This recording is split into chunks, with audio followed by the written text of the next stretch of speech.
And chat, can you hear us? Hello. Indeed, can you hear us? Hello. Dracus, check. Hello.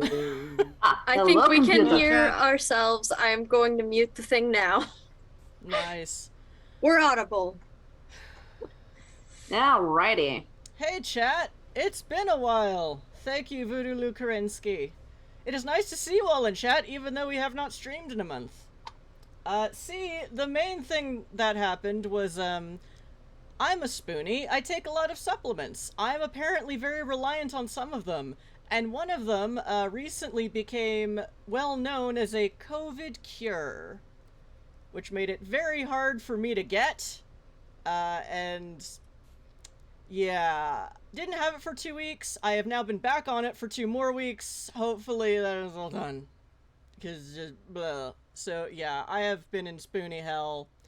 And what's really sad is that as an extrovert, this shit gives me more spoons. But when you don't have enough spoons to do the thing or things that get you more spoons, it's just this feedback loop of fail and misery. So yes, thank you. Verbing nouns very sorry. Yeah, it's hashtag spoonie life. It sucks. It's like a pile up at the spoon factory. Luckily, I don't think this supplement has been fully borked by the FDA yet, so I can still get it. It's just sold out most places. But it's just, what else could go wrong? And this time of year... Never ask that, because don't say that. Don't say the universe will answer you. Yeah, and it's Mercury retrograde for a few more days. Blah. Anywho. So yeah, and this is usually a time of year when I have more spoons, so it's extra frustrating. But yeah, so thanks for remembering that we're here on Saturday nights and hanging out with us. I'm not ashamed to say that thanks to my extra brain fog, I watched my own VOD right before game to remember what the fuck I did last game. But, you know, spoonie hacks, I'll take it. So yes, I'm Ms. Chrysala, I'm the GM, channel producer, director, Angry Kermit. Old school Angry Kermit. Yes, Kermit was angry. If you have Disney Plus, watch The Muppet Show. The original Muppet Show. Maybe start with like third season is where it kind of comes together, but yeah, we're halfway through second season. And yeah, so this is Magic Fish Radio. Of course, in the midst of all my spoonie problems, I thought, hey, let's start another gaming stream. So some of my players know we are going to start a short-term Vampire the Masquerade 4-part or 3-part and a session 0 now storyline on Tuesday nights at 8 to 11 p.m. Eastern Standard Time. One of our regulars in chat, actually he's Akmemnos the Cleric on Discord. I forget what his chat name is or if it's the same. Basically a friend of mine that I usually game with off stream on Sundays was like, hey, I could run a thing on your channel, and I'm like, yes, you could, because then I don't have to run it. I just have to run the stream. So yeah, we are doing that, and a couple of our regulars are in it, and we have a couple new people, including the GM, and yeah, it's gonna be a good time.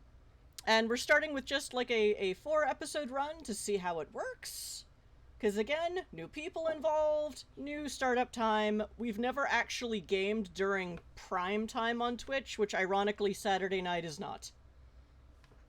Wasn't this game supposed to be 4 episodes and done? Yeah, I mean, that's not outside of the realm of possibility. But it could be that it might be a series of short campaigns so that it's easier to staff. So someone might be here for only 4 games and then be away for another 4 games. It could turn into an extended campaign. It could be a rotating night of... the GM is the kind of person who collects a lot of gaming systems and always has ideas of things to run and then not enough gaming groups to run them in. So, you know, we'll see. So yeah, if you're a VOD squad of ours, thank you for your eyeballs from the past to the future. But if you're around Tuesday night and not Saturday night, you can finally watch us live and get some channel points. Which is what we use instead of monetary donations, because no one we know has any money. And that's fine. It's rough times right now. So other channels do buy-ins to derail plot and players and GMs with money. We use channel points. Check out the channel point selections in the channel point menu, because then I don't have to say it. It's right there under the bubble thingy. And yeah, so when last we left our coterie, or motley, or group, band, fam, I don't know. Pod? Bubble? Bubble! We need a group designation like that, I think. Yeah, so Bubbles, bubbles, my bubbles. What is the collective noun for a cross-splat NWoD game? I don't know. A problem. A failure. Yes. A failing upward of NWoD players. Well, in OWOD, I believe the term would be an allergic reaction. Which is why I'm running this as an NWoD game, because the splats are not overtly allergic to each other. Physically, spiritually, etc. OWOD splats don't mix well. NWoD fixed all... Well, I won't say fixed all of it, but it's much easier. So yes, this is Exit to Eden, NWoD in space. It's a far-flung future, 6,000 years in the future of Earth, where we lost Earth, founded some core colonies, and then some Expanse colonies 2,000 years later, and now they're colonizing the Verge. It's very much like Firefly. Except, about 2,000 years ago, an alien race known as the Thurazaz, aka the True Fae, tried to conquer the galaxy.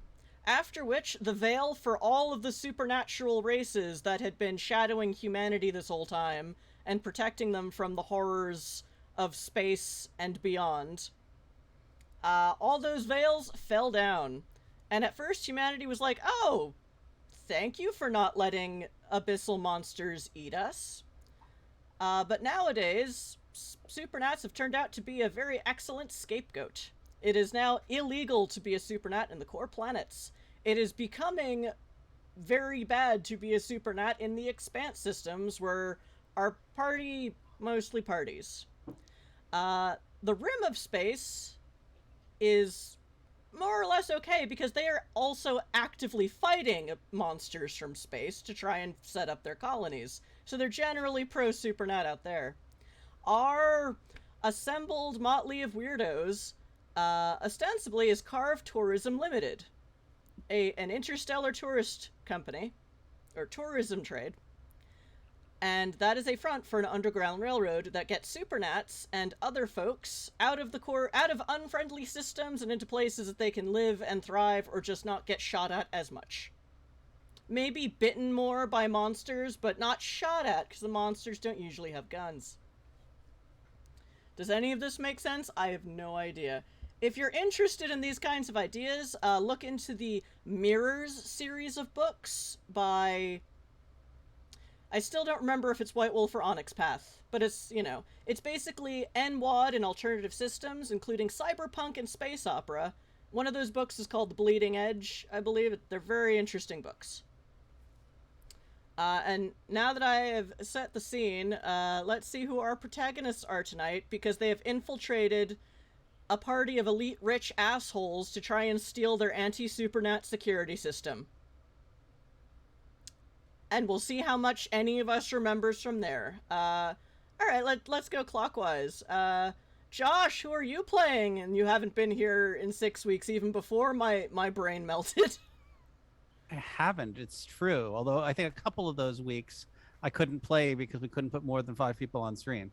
One of those, you showed up at halftime and I'm like, I don't have an overlay for 7 people. I do now! That was the first, in 18 months, it was the first time we ran into that problem, but okay. But who are you playing tonight? How many aliases do you have? Because Cyberpunk, we're now drowning in them. Yes. So I am playing Petruchio, who is in the system as Rosencrantz, who was originally Blaine Rosalind. I'm not even putting that on the screen.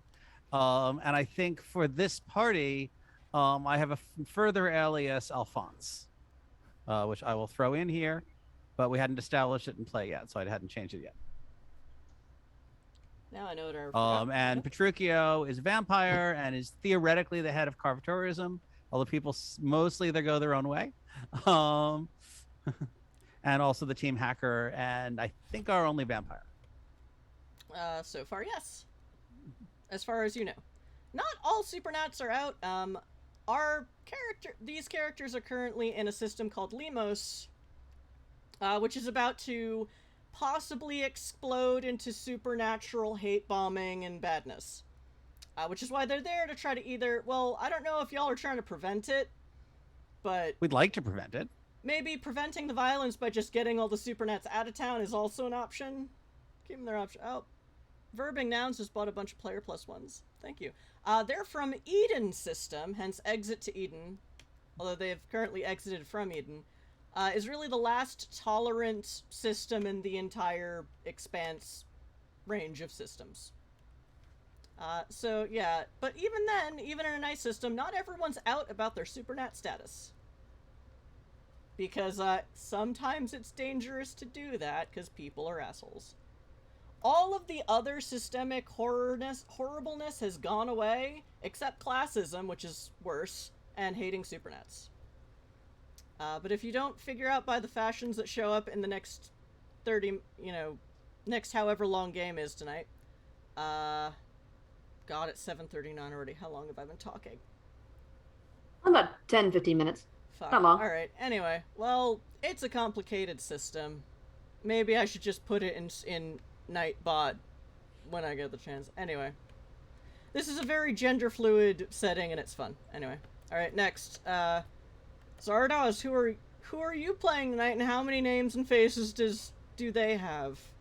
I'm currently playing Captain Masterson, who is the team's only official military officer. Yeah, okay. Thank you, Verbing Nouns, for the 5 player plus ones. Don't worry, I have a worksheet to keep track of all my secret identities and their various assets. How many secret identities is that? Yes. That actually have back points in them? 3. I have 7. Ever since I picked up the ability to change my face, I just borrow identities really, really easily. Are you counting the I am time that very you were me? aware.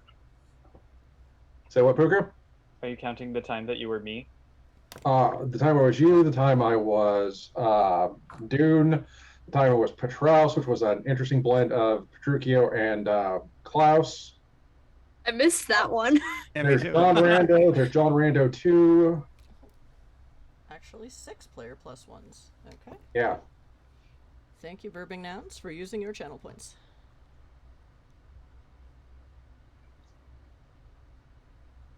Oh, that's right. I spent a whole lot of time complaining about my spoony problems, which I don't usually do as much. Okay. Oh, and Arcane the Sage has already custom NPC'd us an aggressive tap dancing platypus. I said the platypus should put on a hat and be Perry the tap dancing platypus. That was my first thought, because all we need now is another Harry super- the platypus! Not to derail us any further. I think it is my turn, isn't Yes, it? it is your turn. Speak. Hi, I'm Dracus. I'm playing Klaus, who is the Karve Tourism medic mage. Generally, around here in Limos, I'm Gina Rakis, Rosencrantz's personal doctor. And tonight at this party, I'm Craig Daniels, part of the waitstaff. Definitely not a mage. Not at all. This is not the mage you're looking for. And they definitely don't have think- mind magic. I mean, you might be a pretty poor doctor. He doesn't even have a pulse, you know? What kind of doctor you gotta be? You gotta lose a pulse on a patient. Hey, but he doesn't even have a pulse and he's still walking around, so as far as I'm concerned, that makes me a miracle worker, right? There. Because no one here is using magic. Wait, who doesn't have a pulse? You don't. Point I of totally have whatever a it is. pulse right now. What are you Point- talking about? Point of I have essence pink or whatever. cheeks. Oh, I have a pulse. I'm totally looking human. Oh yeah. I have a plugin that's a pulse. That would be a fun plugin. This is a cyberpunk, yes. Speaking of not using magic, Puka, who are you playing tonight? I am playing Sungrazer, who is currently using the alias of Guildenstern, who is currently not really using an alias as a nameless debutante attendee, something. But in normal times is the sort of washed up engineer slash pilot type. Who's almost always tweaked out on either caffeine, adrenaline, or both. And doesn't like to be touched. So masquerading as a debutante, great. I'm last then. I'm Merc. I'm playing Dune the Wolfblood. Dune is not a werewolf and is probably the closest thing you'll find on the team to a regular human. I'm not a bad man. That's for you, verbing nouns. But I am currently under the alias Reese White. Normally in the Limos system, I am apparently Derek Prosser. And at home, I'm Dune. Okay. So yes, having just watched last episode's VOD, I guess Tempto's character, whose name I'm completely forgetting. Boris.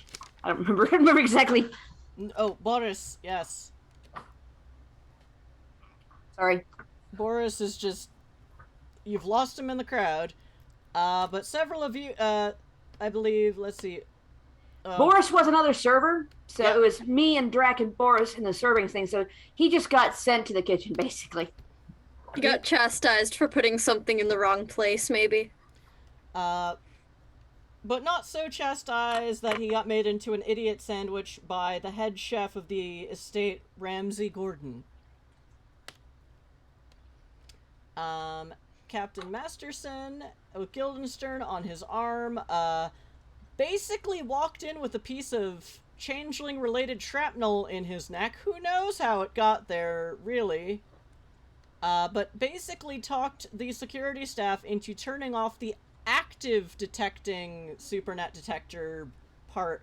Basically, it sounds like the fancier Supernat detectors have two settings, active and passive. Passive is, a vampire just walked in, everyone freak out. Active is, I don't know if there's any vampires here, but someone just cast a spell. Or so you figured out, because the cheap-ass municipal ones, of which you have one already for your Archimedes Syndicate friends, that one only works on passive, because it's the cheaper model. I think you mean that in reverse. What do you The expensive ones look for passive, oh, a vampire walked in, and the cheap ones look for active, oh, somebody used a spell. Currently, all the detectors are set to active, which is, oh, somebody used a spell. Oh, right. Yeah, so they shut off the passive detecting. So they can't just say, hey, there's 2 changelings, a mage, and a vampire, and maybe a werewolf. Who will not be on screen today, but is still there. Yeah.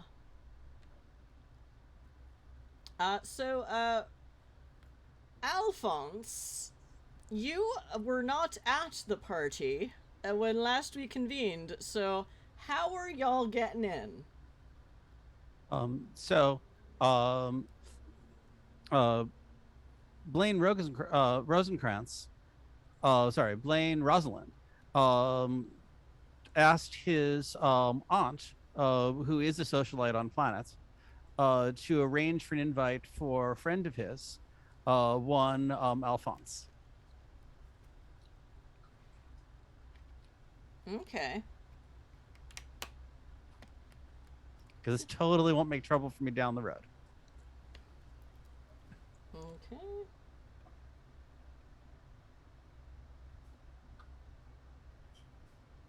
His friend Alphonse, who lives in Canada. And is totally not himself in disguise. Planet Canada, yes. Canada system. Canada. Oh, we should, next arc, we should go to Canada system. A. Yes. I think we could find use of maple syrup and hockey. And poutine. Because ultimately, that euphemism is no longer necessary, as there is no more homophobia. I know, but I was trying to insinuate that she would definitely think they were anyway. Anyway. Yeah, that's But we want to go to Canada now. I mean, I can make that happen. What's the role to do successful curling? Roll fiendish thingy. Dexterity plus occult. Dexterity athletics. We'll figure it out. Yeah. I mean, it's called athletics for a reason. It's like sometimes we actually do athletics. I'm still convinced that curling is some kind of extended ritual that Canada is performing on the rest of us. So They also do it in England. The hall is big enough we could put in a curling court. They're competing to get one ritual done before the other. sweeping their way through. Okay, before I forget, did we start 15 minutes late or 20 minutes late or longer? I was not paying enough attention, I'm sorry. Dang it. I think it was right at 20. Yeah, I'm Okay. thinking 20. Alright. It's called 20. So I'm just gonna set our 90-minute timer for break before I forget again. Because I will forget, because I am still brain fucked. All good. Oh, it's gonna be a fun game tonight, friends. Whee! Oh, here to partake in the party. Indeed. And the last thing to happen before the end of game last week, or before the end of last game, what even is time? Time is not real anymore. So the party in question is the family that runs Ryerson Insurance Corp, which is an insurance megacorp. Controlling interest comes from elite families rather than the megacorps themselves, though. So it's like, yeah, all that higher class elite bullshit overlaps, intersects like it does. But basically, rich people. This is the debutante ball in honor of their 21-year-old son, Jason Ryerson. And at the break of last game, they had all just made, it was, what time is it? Party invite said 7 p.m. So at 8:30 p.m., the Ryersons came down the grandiose double to triple staircase on one side of the football field-sized ballroom in their absolutely ridiculous evening wear and ball gowns. The family of three being Mix, Talden, Ryerson. They're how was I saying it? They're micro-expressions denote they're non-binary, wearing a svelte black evening gown and with a suit jacket, and all the fabric is just this kind of pinstripe of small silvery beadwork. Their wife, Mrs. Beatrice Ryerson, in a grand ball gown of green and gold damask scrolling, which balloons out on 3 feet on either side of her and 6 feet behind her like a Billy Porter gown. Since he is now becoming iconic for wearing gigantic gowns that look like that could be hoop skirts, but I don't think they are. And then between them, Mr. Jason Ryerson, male identifying, 21 years old. He's wearing a gown somewhere between his parents, so the black silver beadwork of one parent, but the ballooning of mom's scroll work. But this one's only balloons out about 1 foot on each side and 2 feet behind him. This entire... Only. Yeah. So he might actually still be able to walk. Mrs. Ryerson might be having some trouble with walking. Goodness gracious. What, she doesn't have a float device underneath? Like the Baron Harkonnen. But like in the book, not much as I love the Lynch movie. It's like, how do we make this more ridiculous? It's like, well, that's how. I was going to say, yeah. You can't, the problem with those kind of dresses is you really can't do any kind of, like, if you're going to partner dance, you can only really face, because if you try and do any kind of twirling, you're gonna hit your partner, whatever the fuck you're wearing. Because I speak from experience, because I tried to do that to somebody who was wearing wings and got slapped in the face for my troubles with the wings. I really hate wings because of all the time I've gotten almost my eyes poked out by wings. Like, please just stop wearing them at crowded conventions. Yeah. Hoop skirts are fine because the hoop skirts sort of pushes aside, but hoop skirts were worn for historical dancing. Yeah. Well, I dare say that those historical dances were meant to be used for were developed for the hoop skirt dancing, and not so much the other way around. Yeah. Meanwhile, Jason Ryerson's gown is billowy, but looks like he'd have a far easier time dancing than his mom. Let's get at least one dance with Jason Ryerson this evening. Goal. They basically at 8:30. Those of you watching security notice that security is watching very closely on the family and around them in case of danger. The security staff are all pretty easy to notice. To the rich assholes who don't pay any attention to anything because they're so self-absorbed. These are people who are meant to just, like waiting staff, blend in. But since y'all are looking, they're all wearing, like, very svelte, tailored, black suits, and it's very black on black on black effect, and it's such a dark color that it seems to be absorbing the light. I think at least one person rolled enough security to go, yeah, they're definitely packing. The suits are tailored to make it look like they're not, but they are. Oh, yeah. Guns aren't legal, but if the punishment's a fine, then they're just legal for poor people. So, yeah.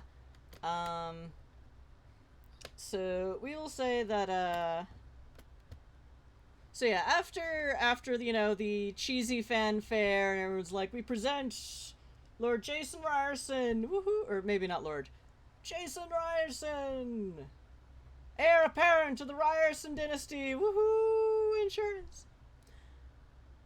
There's lots of polite clapping, and a lot of people are already kind of angling towards the young man for dances, as the music changes again, and now it's more, oh, thank you for the GM +1. Thank you, Vampiric Yoda. And it begins. And it begins. It was only a matter of time. Literally, depending on how many points Vampiric Yoda has stored. The couture gowns have been amazing. And varied, because this is an interstellar, cyberpunk, what-the-fuckery kind of place. And yeah. I'm trying to make sure I didn't miss any more, channel point redeems, and yeah. Okay. I'm up to date. So yeah, I guess Alphonse, shows up at 8:45. You come up to the front doors, and again, they were using paper invitations, and there wasn't time to mail them. So your aunt just got your name on the list, or got this name on the list. Or I'm sorry, your contact got your name on the list. What is the name? Alphonse what? Rosencrantz? Oh wait, it's on your Zoom chat. Okay.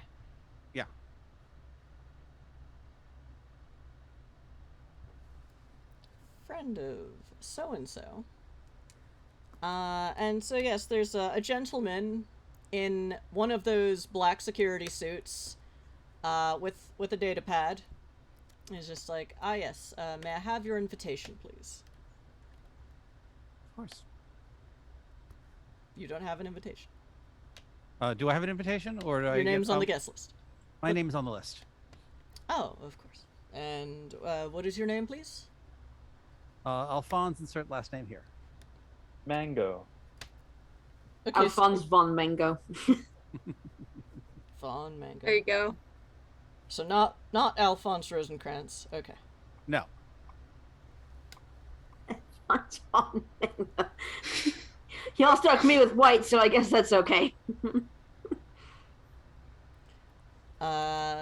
And without even skipping a beat, this guy is like, ah, yes. Come right in and please enjoy your evening. Mr. Alphonse, are you carrying any weapons? I am not.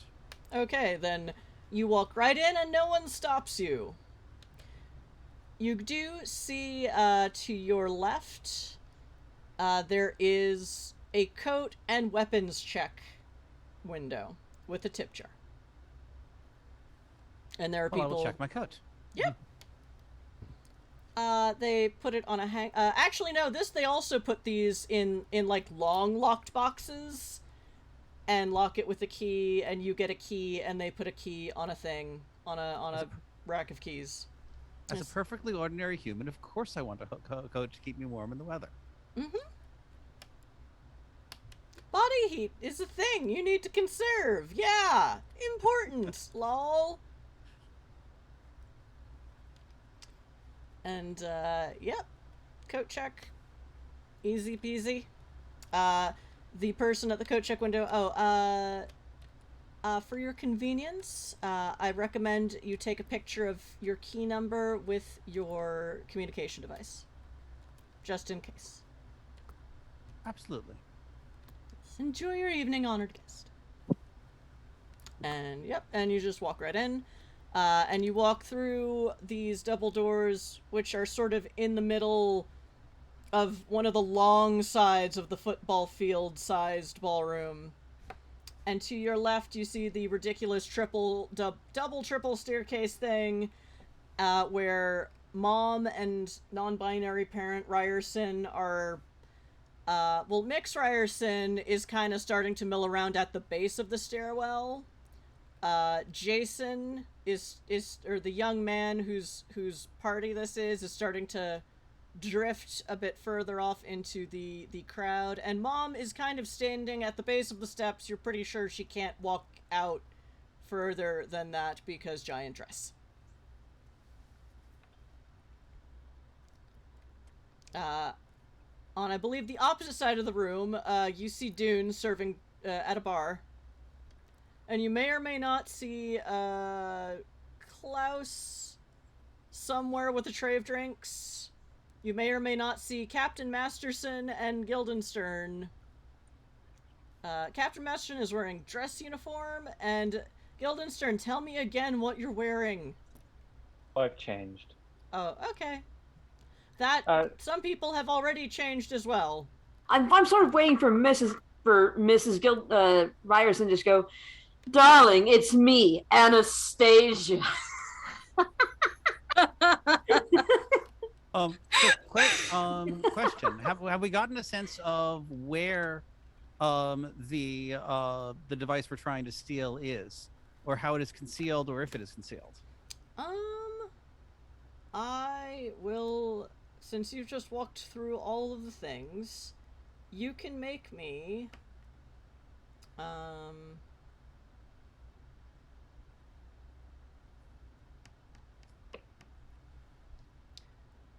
this would be Wits Investigation.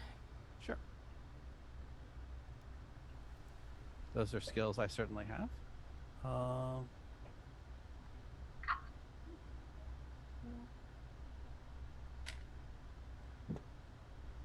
So that is a 13. Okay. 2 successes. Yes. This, I have my chart. Chat, we are using 1st edition NWoD with a LARPing hack, so I didn't have to force my players to buy dozens and dozens of D10s. We appreciate you for that. There was a pandemic going on, and I didn't want my friends to A, spend money they didn't well, I don't know, spend money, and B, have to get stuff from outside of their bubbles, and like, no. So the way a roll works is you roll a D10 and you add your dots, because it's a White Wolf sheet, to the D10 roll. And 8 is, if you roll an 8, that's 1 success, 11 is 2 successes, and it goes up by 3. An exceptional success is a 20 with 5 successes. But this is this group.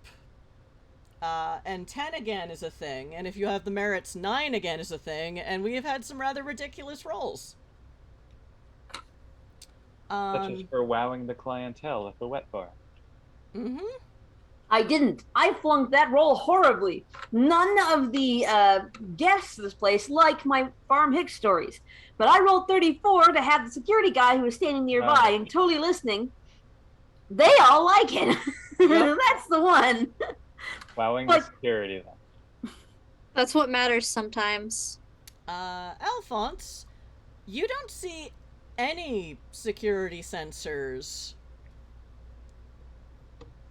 in that front room or walking into the ballroom.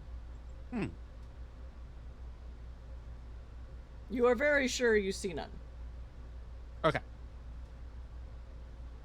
To answer So it is your not. question- I can't tell. There's nothing that seems like a security sensor. I'm quite certain there are no security sensors in that room. Let me rephrase that. You don't see any. Okay.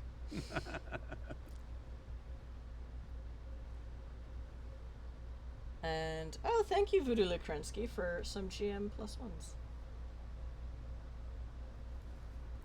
I have a lot. Let me see what your pool looks like right now.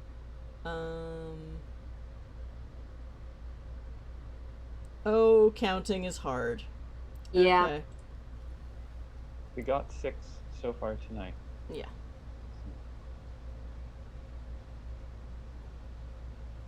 Most of them from verbing nouns. Thank you, verbing nouns.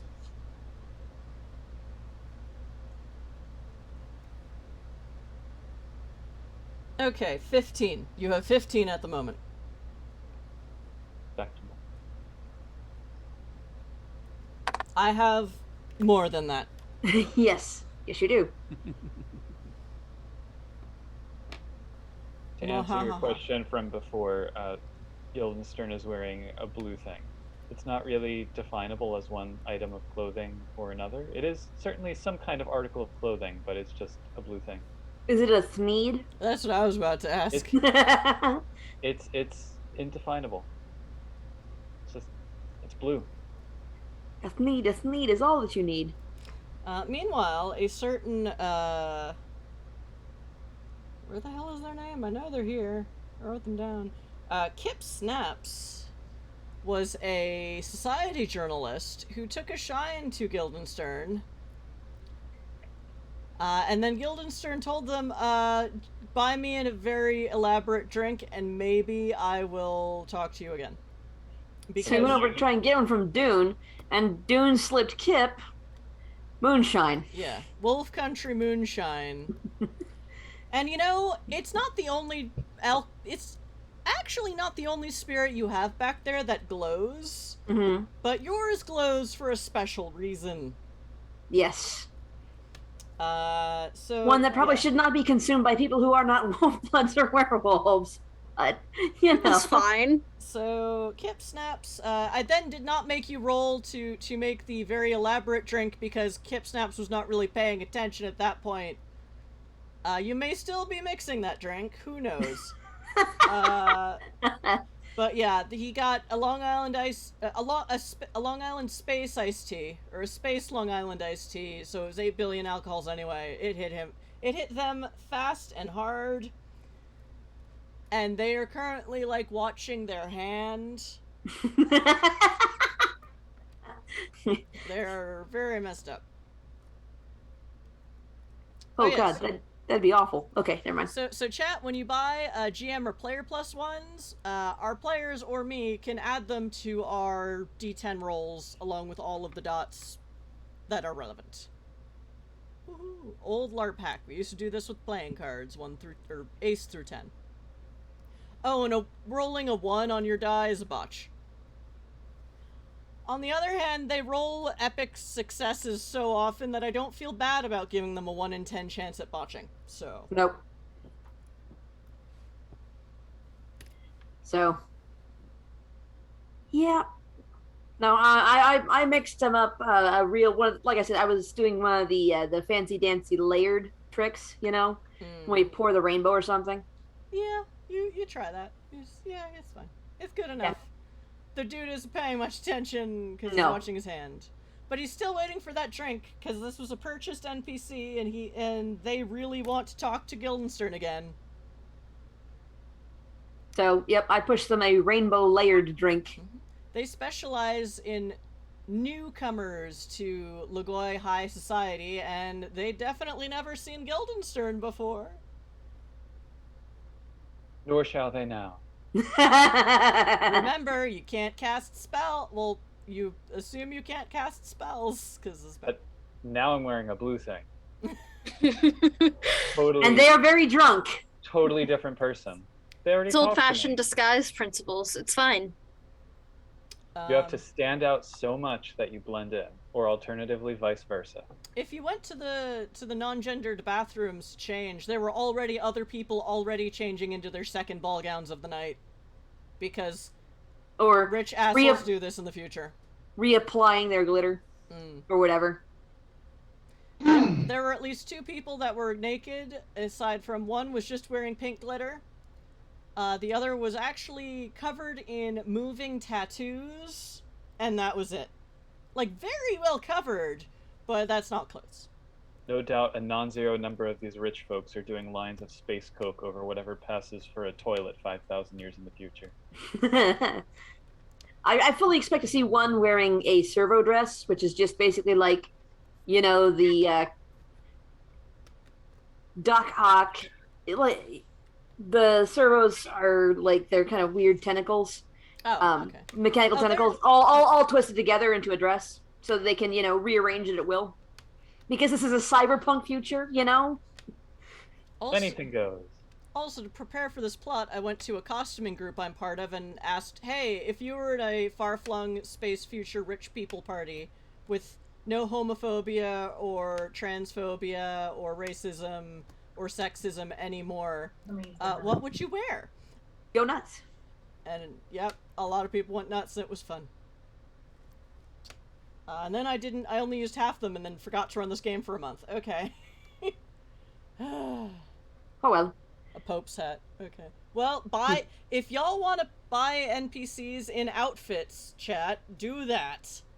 That is what that's for tonight.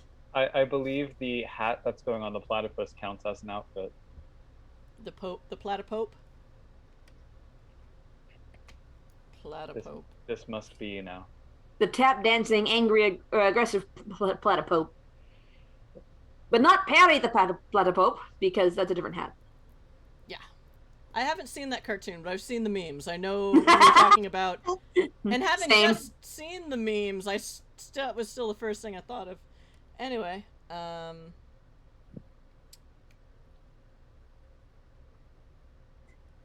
damn it, Nimix. Who's Alphonse? Anyway,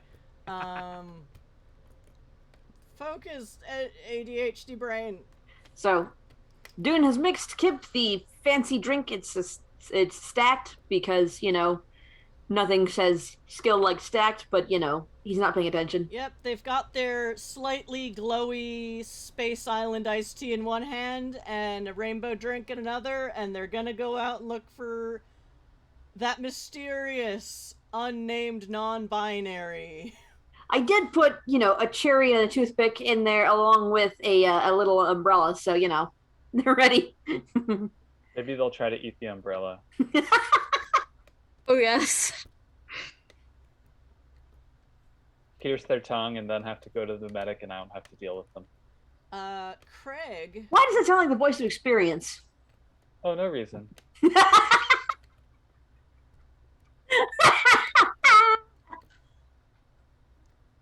Craig, you see this person staggering about with the slightly glowy drink. Not the only glowy drink you have seen tonight, because, yeah, alcohol glows now. Why the hell not?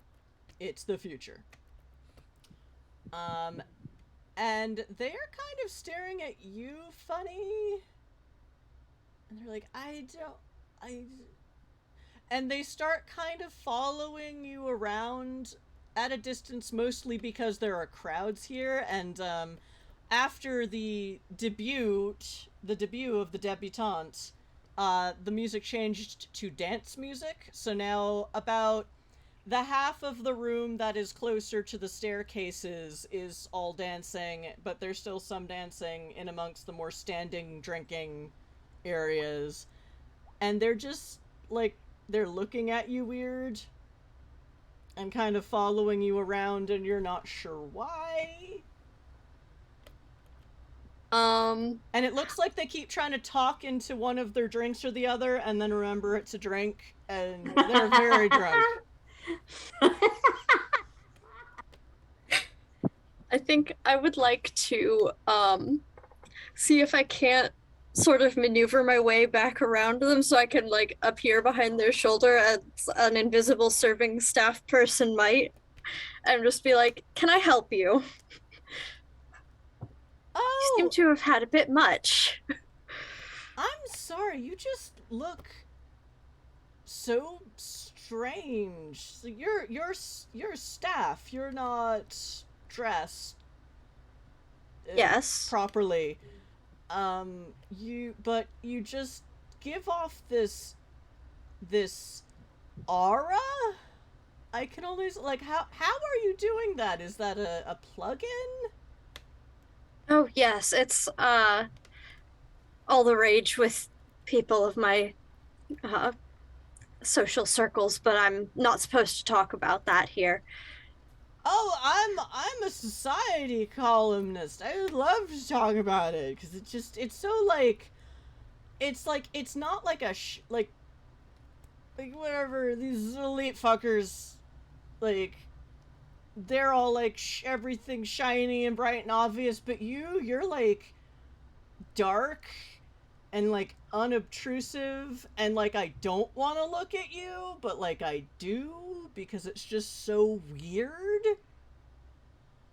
Like how does the plugin work? Is it subdermal? Is it like, are you projecting something into my brain? And it holds the glowy drink at you, and then like again forgets that it's not a recording device. Holds it back. Actually, so may I see that drink for a moment? Just No, gonna look in it, see if I can recognize the moonshine for what it is. This is for another guest I was interviewing before, and I didn't get their name. They're just very interestingly, but I'd never seen them before. And yeah, but they like hold it out to you, but not hand it to you because you're staff and you're not done with it. I wasn't gonna like reach for it or anything. I just want to like look at it. Actually, they give you the other drink because they think that's the one you mean and not the glowy one. You mean this one? No, whatever you were drinking. I've seen a couple of people. It's just a space island get that hit really hard for them. Well, it's a space island ice. I mean, the bartender made it very strong, but you know. Do they usually glow like this? I forget if they glow. It's really good though. It takes another sip. So GM, can I hear this conversation? Sure, why not? In that case, Petruchio will send a message from the computer in his brain, in their brain, to the computer in Klaus's brain, saying, "What do you think are the odds that this person is a proto-mage and doesn't know it yet?" Good question. What are the side effects of Wolf Country Moonshine on mortals? Well, we're about to find out. Honestly, I was afraid it was gonna turn him. Awaken him, possibly, yeah. Well, werewolves aren't the only one that work in the spirit world. Fair. So yeah, they're like yeah, they'll show you their drink, and it is definitely glowy. Like, it could be that thing that you're not supposed to drink that Dune has in their flask, but you do anyway because you're Klaus. Yeah. Because if anyone can deal with it, is Klaus. I'm gonna look toward the bar that this person came from and see Dune working there, and just like internally roll my eyes. Like, Dune, you fool. And I'm going to take stock of, what illicit and probably more legal substances I've brought in, and offer something to this person and be like, if you start to feel a little too out of it, this will help sober you up a little bit, and just like try to take the edge off in case Dune has made a mistake. they look like, oh no, I've got my own sober up tabs. But you know, it's a party, it's fun. But yeah, and Klaus, you noticed last game that a lot of elites were already popping pills so they could drink more and not get too drunk. I remembered that. Yeah, That's why I was gonna offer, as So you know, they that's where you get it, it's the wait staff, right? Honestly, I'm just trying to look out for you having good fun. the wait staff would probably be given this stuff just to make sure that if to handle anyone who gets too drunk and then just tries to be shitty about it, you know? Yeah. You did get a bit of a pep talk like that. However, most of the rich bitches you've seen taking it so far have just been taking it out of their own pockets. And this person, they kind of motion with one of their glasses to, you see like a small and obtrusive pocket. Because also in the future, everyone's clothes has pockets. That you can actually put stuff in. They can use purses if they want, if it matches the outfit, but they don't have to. I mean, I'm guessing that Tattoo Guy and Glitter Man probably don't have pockets. They were both Unlikely. non-binaries. Fair, So- okay. So glitter person and tattoo person. You assume they don't, but you know, you've heard stories. I about don't want to hear any plugins. more stories, though. Right, Klaus? How could anyone I have a mean- pocket that isn't in a piece of clothing? Yeah. Gee, I don't know. Dude not knows like I the have answer to that. Chest cavity The- that the doesn't whole- have anything in it or anything. Hollow leg is still a euphemism, but not entirely. That is not where I thought the talk was going to be. Anyway. Failure dropped, This is a family show. no, it's not. Really not. It's a show with a bunch of aces on it. Ace is wild.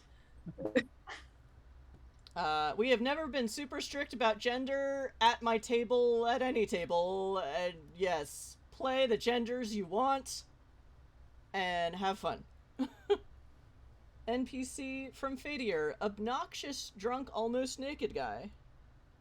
Oh, there's like 12 of those. Yeah. Yeah, they already. Well, the two so far, they're not drunk yet. They're pacing themselves, it seems. With, you know, booze, not with anything else. I saw what was going on in that powder room. Drop my dice. To be honest, would they still... I guess some people still do lines because it's classic, but now everything is just in tablet form. Well, the reason why so when you take it in tablet form, it goes down your stomach and dissolves. When you do the lines, it goes directly into the blood vessels Oh. lining the soft tissues. So it's Yeah, a but- little faster hit. But they're what- shoving the tablets up their nostrils. Well, So or I mean- if you held it, like, you know the part of your palate that gives you brain freeze? Yeah. What if you just, like, held it there or under your tongue? That's Oh, why no. you're supposed to chew on aspirin before you swallow it, because it's the particulate size as much as it is the location of the blood vessels that you're doing it to, because you can't, like, you're dissolving the tablet with liquid, like your spit and whatever, but it's the size. If you get smaller particles, the faster it dissolves, the faster it gets into your bloodstream. So yes, you can chew on aspirin and get it that way. You can get it under your tongue, get it at the top of your mouth. But if you're trying to just, you know, you just take the tablet and swallow it. That's why gels work faster than soft tablets do, because hard tablets do, because they're already at basically the smallest particulate matter that they can be to hold medicine and do stuff. And these are But all also things it's- that Klaus knows. Yes. It's the future. What's the point of having an installed injection port if you're not using it for drugs? True. Ableism still happens, but things like that are a lot easier to come by with plugins, so yeah, this could be insulin, but let's roll the dice. Arcana Sage suggests patches. Yep, patches. Voodoo Lukarinsky was that? Yeah, sublingual. Like, I've taken sublingual vitamins. There's also just, the types of psychedelics that's liquid on your finger, and then suddenly fish heads are coming out of the ground. So, and Klaus has seen all of it, and maybe caused yeah. a little bit of it once in a while. So yeah, there are probably still people doing lines of something or other in the bathroom, because that's classic, I guess. Yeah, content warning, drugs. Sorry, I know that's a trigger for a lot of people. Slavery, because I can't figure out how to do Lost without slavery. And then there's also synthetic humans and drugs. Sorry. Oh, Sometimes synthetic humans and drugs all in one package. The restrooms also do have something that looks shaped like a fainting couch. So you found one. Because that was the point last week. It's like, are there fainting couches? You don't see them here. They're in the restrooms.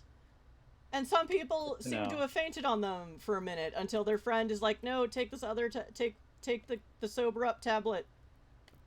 Mix your uppers and your downers. Yeah. I mean, sometimes you just do need a 5-minute nap and then you're ready to go again. You know, just got to rest your eyes for a second and then you're ready to go.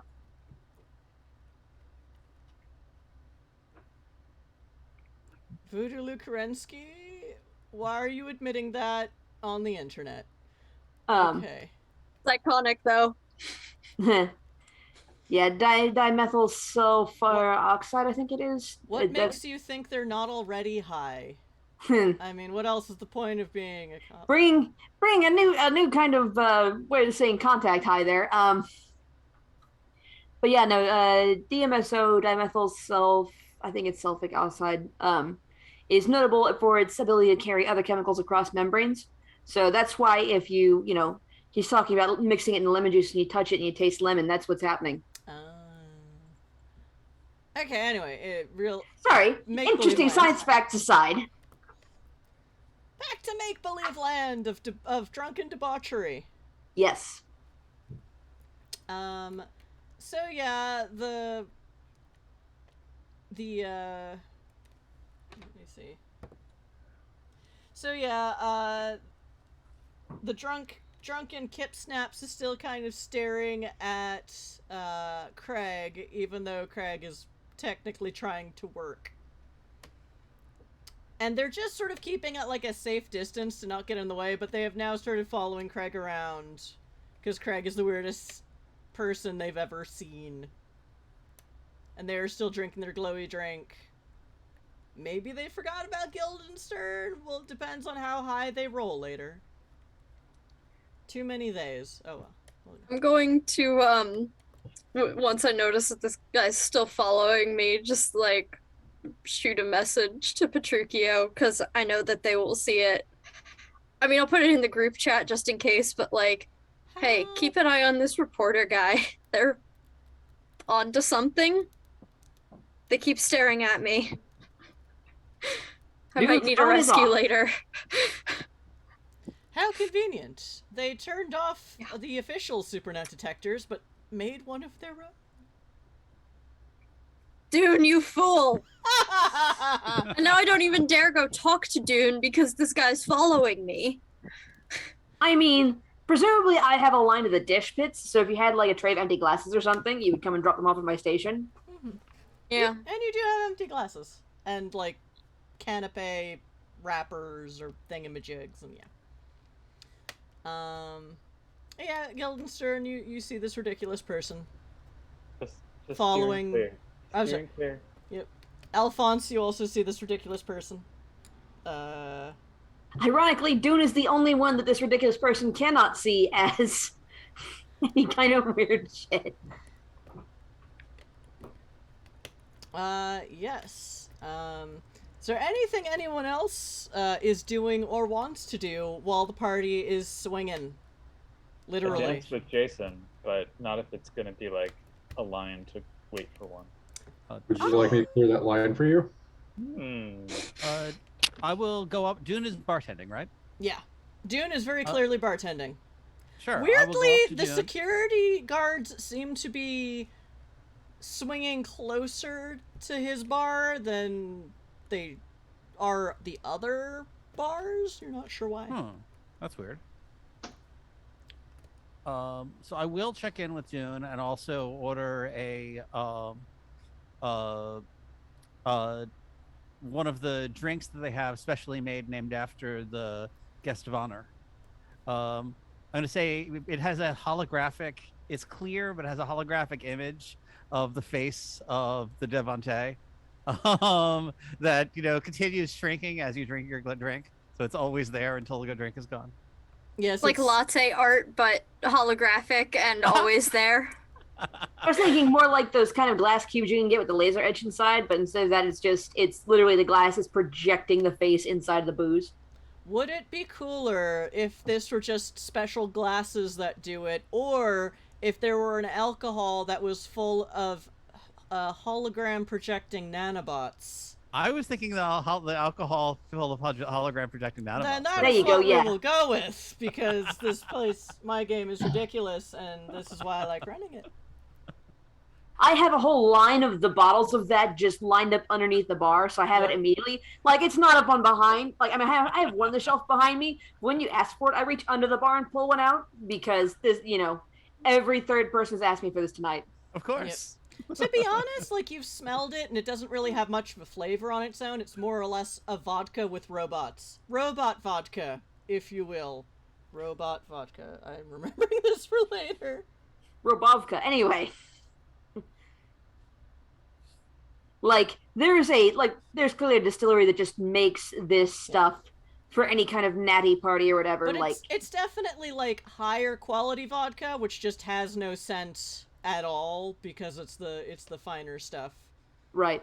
And they didn't add a scent to represent their personality, just put their picture in it. I mean, they did put holograms in it. Do they really need to add flavor? That is the flavor. This holographic projection booze doesn't have a flavor. Oh no. We have done everything wrong. What more do you want from us, Megacorps, dude? Another custom NPC drop. Super intelligent weasel. Oh god. And sure, we have security guys around here, even if I'm also wondering what they're doing. I'm gonna initiate using my head comp an attempt to tap their communications, because we do need to actually start getting on to what we're doing. And also I want to find out if there's something they know about Dune and why they're hanging around his bar, or maybe just his he's a better bartender than the other one. I don't know. What's really funnier is Fadir has just suggested something that's kind of technically already in this venue. So don't worry, Fadir, that's gonna happen. I'm sorry, what were you saying, Josh? I was definitely as long as the security people are hanging out here, I'm going to initiate an attempt to hack their communication with my head comp. All right, let me check my notes, because I definitely set up difficulty levels for that. Because that seems good. The point of the thing. Okay. It's the kind of thing we do. Okay. To remotely hack, you're just trying to hack their communications? Let's start with their communications. Okay. And then their bodies. You don't do that remotely. Anyway. It depends on how enhanced their bodies are. Okay, that will be 8 successes, please. Oh, that's a lot. Yeah, I'll definitely spend a will on that, and let's see how badly I. Oh, but it's 8 successes on an extended roll. Nope, 1 roll. Because you Okay, don't so have time. This is an extended. It's 8 to even get in the door. It's 8 successes, so you need to roll a 29 or higher. You do have 15 plus 1s in the pool. Please don't spend all 15 plus 1s in the pool. Or do! I mean... Yeah, it's for this? bad player etiquette. But the GM is like, yeah, no. You can spend sure. several. Yeah, I'll spend a willpower and I mean, I need a bunch. I'll spend a willpower and 6 out of the pool. So let's get a +9 on top of my roll.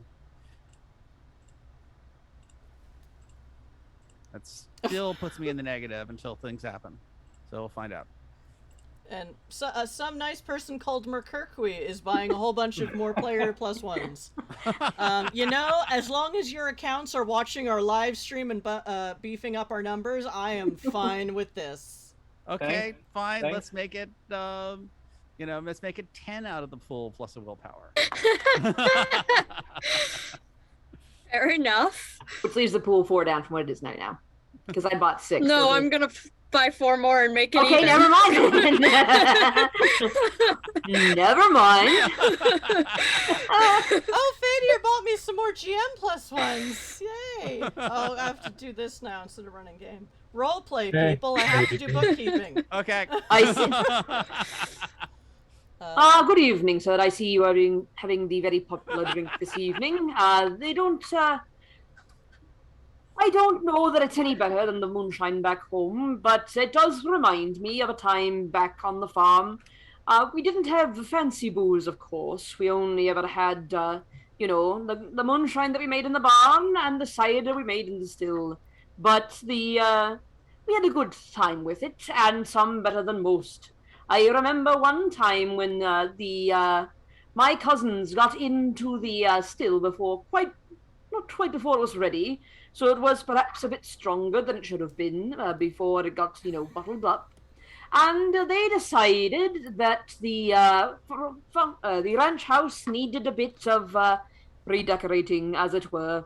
And we woke up in the morning to find half the hay from the barn stacked up in front and then shaved into funny shapes. Or at least they thought it was funny. I can't say any of the pack were too impressed with the, shall we say, artistry of the particular shapes. But my cousins didn't get too badly punished, shall we say, for their misdemeanor, but they did spend the next 4 days shoveling the hay back into the barn, and they were certainly not allowed to have any alcohol for several years thereafter. In my opinion, a worse punishment than the physical labor to begin with. But That's a security 32, by guards the are way. just eating that up. Verbing Noun says, sexy accents get sexy player points. So, thank you, Verbing Nouns. And then I said, wait until we get back to Eden and Welsh Werewolf Batman. Or I could, if they ask on the Discord, I can find them a VOD. Huh. One of my best yes-anding decisions ever. Oh, Dune's Welsh now. Well then, I guess all the werewolves are Welsh. And there's... All the ones from Wolf Country, at least. From the Wolf Country. At the end of Dune's story there, I'm gonna walk up and, trade out my drinks for the empty glasses and all that. And, Kip just Creepy like... is still following. yeah. No more barn moonshine for the guests, eh? And I'm just gonna walk away. I'm just gonna leave it at that. I will say in an undertone, which I know, being a bar veteran, know how to do an undertone in a crowded room to a person. I'm going to tell Petruchio in undertone, that particular person was bothering Sungrazer and, Guildenstern, and I had fears that if they kept it up, it would have blown the whole thing. So I did what I could. Except now they're on me, so... Fair enough. So I rolled a 32 on my hacking roll. Oh, okay, that's 9 successes. Yes, you hack into the security. Basically, some of your team has their own earpieces. These are the security guys' earpieces. Klaus also technically has Klaus and Dune have some as well, because they're catering staff, so the catering also has its own thing, which is separate from security. Dune. Oh, But it does... Nightbot is being weird again, sorry. I got distracted. Where were we? Okay, so yes, so there's chatter, and they're like,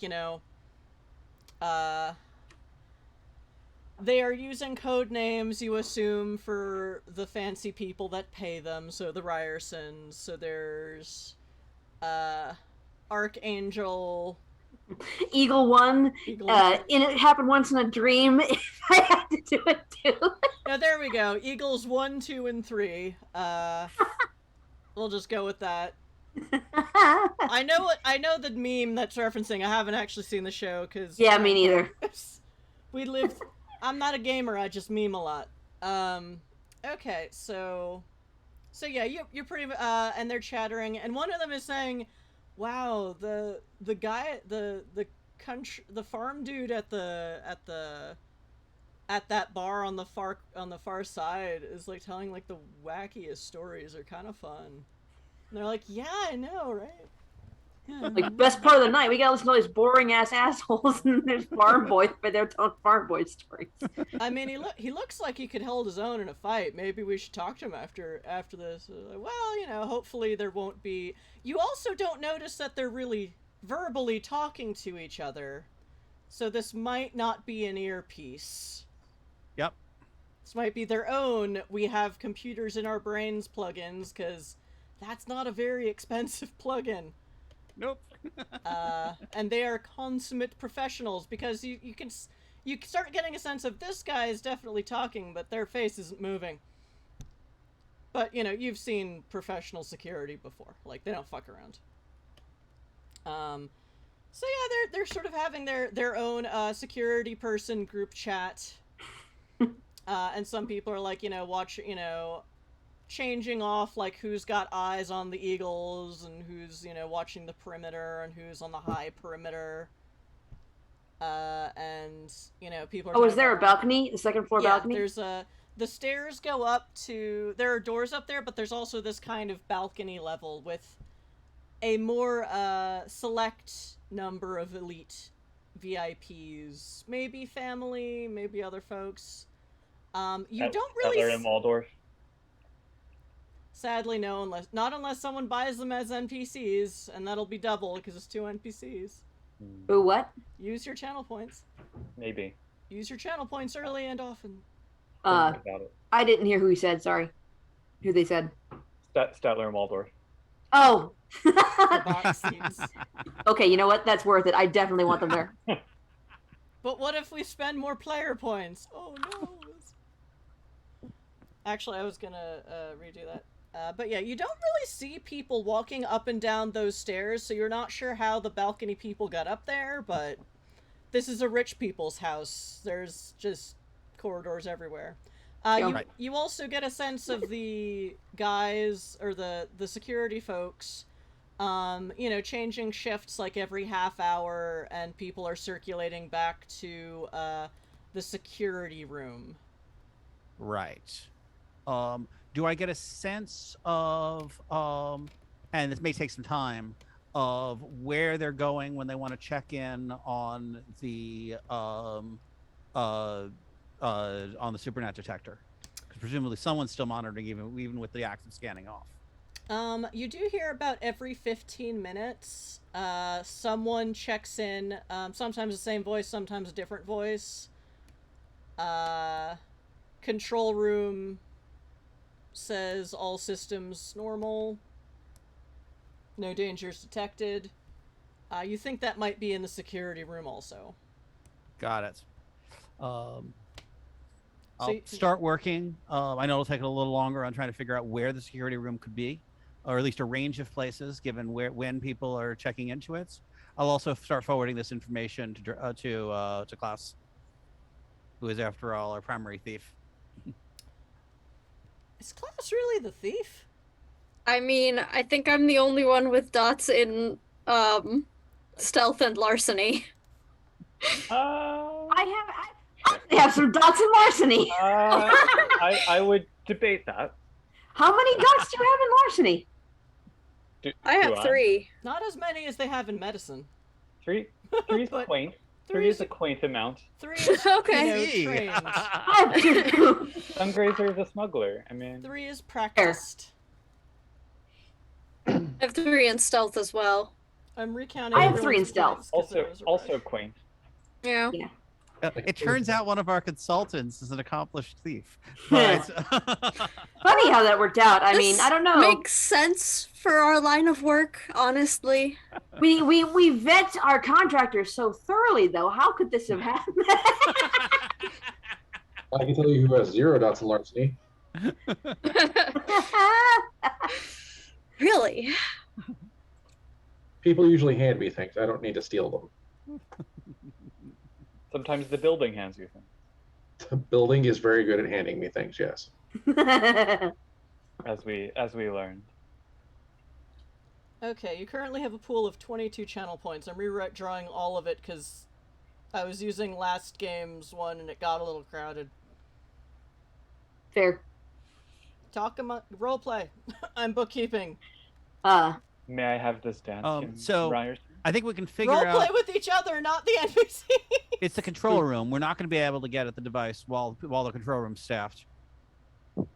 Not unless we can not unless we can talk someone to bring it to us. So do we need to throw up a distraction somewhere else, which is really dangerous in this situation? What kind of distraction would cause them to leave the control room is the question. Exactly. Something big and dramatic and definitely more danger than I want to put any of our crew in. Such a thing will probably be presenting itself before the end of the night anyway, so. Yeah, well. All we need to do is wait. Okay, Merc did buy Statler and Waldorf. Yeah.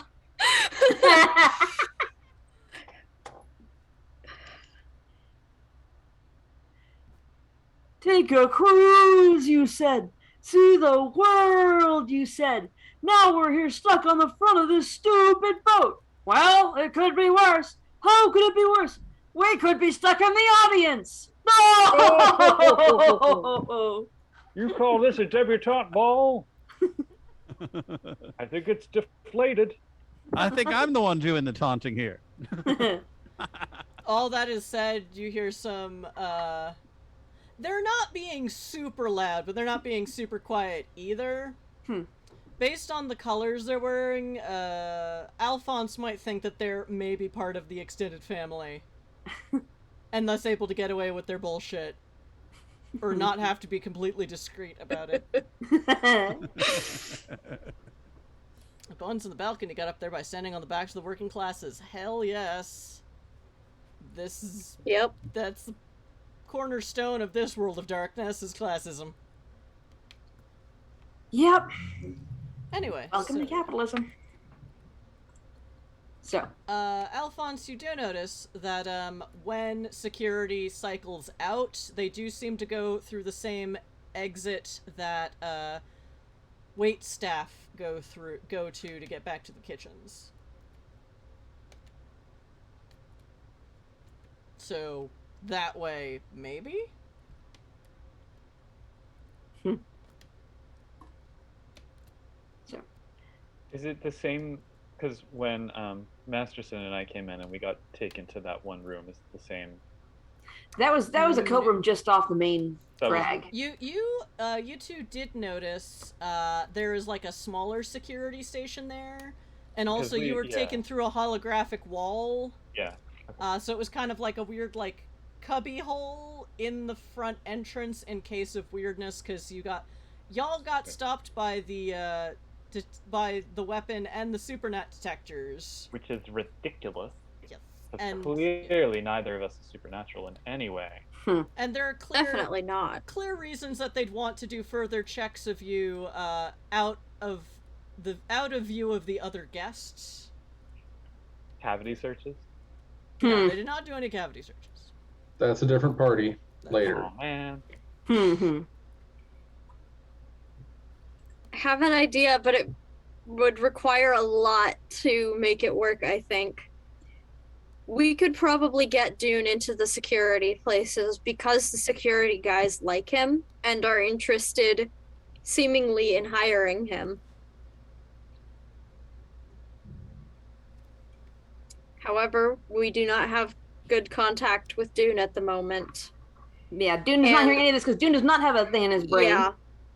And we would have to orchestrate for Dune to have a break for the security people to have the opportunity to talk to him. True. The other thing is the device a single thing? Probably, but it could also have separate sensors and a main analysis device in the control room. In which case, we don't need the analysis device. We just want the sensors. Right. But none of us have seen any of the sensors around, despite the fact that we know they're here. which is the reason to believe that it's simply a single device that's sitting in the control room that can scan the whole area.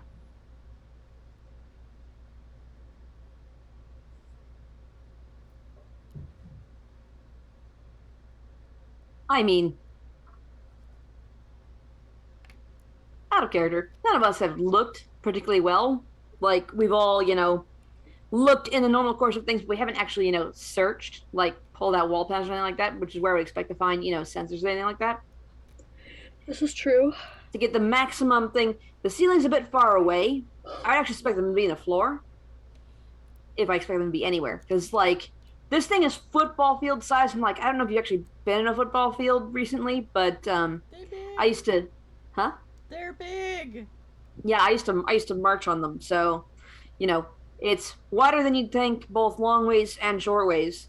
Short ways is a bit of a misnomer, but That's why they have room for all those giant trusses. yes, there's a lot of space inside this room, even if it's just a football field. Like, it's bigger than a soccer field, I think. Yeah, I think it is. So, like, if it's gonna be anywhere, it's gonna be under your feet, because that's the closest you're gonna get to everybody, essentially. What That's- kind of capabilities for seeing other types of light and shit do I have? I imagine I'm not limited to the human visible spectrum. No, but it does require casting. Okay. Even as part of the plugin? The plugin I think is just like a phone and a database. I did not Klaus is not a cipher. True. Yeah, and I've never fleshed out like what robotic capabilities I have Yeah. specifically. I mean, if they wanted to buy those with XP later, like we can build upon the plugins you have already. But yeah, they're not infrared sensors. It's basically you have an iPhone in your head. Yeah, that's the extent to which I was kind of imagining it up to this point. So, Question. Mhm. Do I know what Ethereum smells like? Oh, ephemerite? Yeah, that's what. Sorry. Yes. I mean, you there was a tiny bit in the cheap ass one Yeah. you guys boosted. So you're pretty sure you could like in sufficient quantities and sufficient proximity, you could probably smell it again. That said, you are currently in a loud football field room full of bad perfume. Well, no, Oh, not yeah. all bad. Some of it is very good, but it's all a lot. And the Perfume smell and of cologne. cologne, alcohol, sweat. Just pretend to Weird drop drugs. something and then start sniffing the floor. Hmm. shatter a glass, and now you have to spend a little while down there sweeping it up.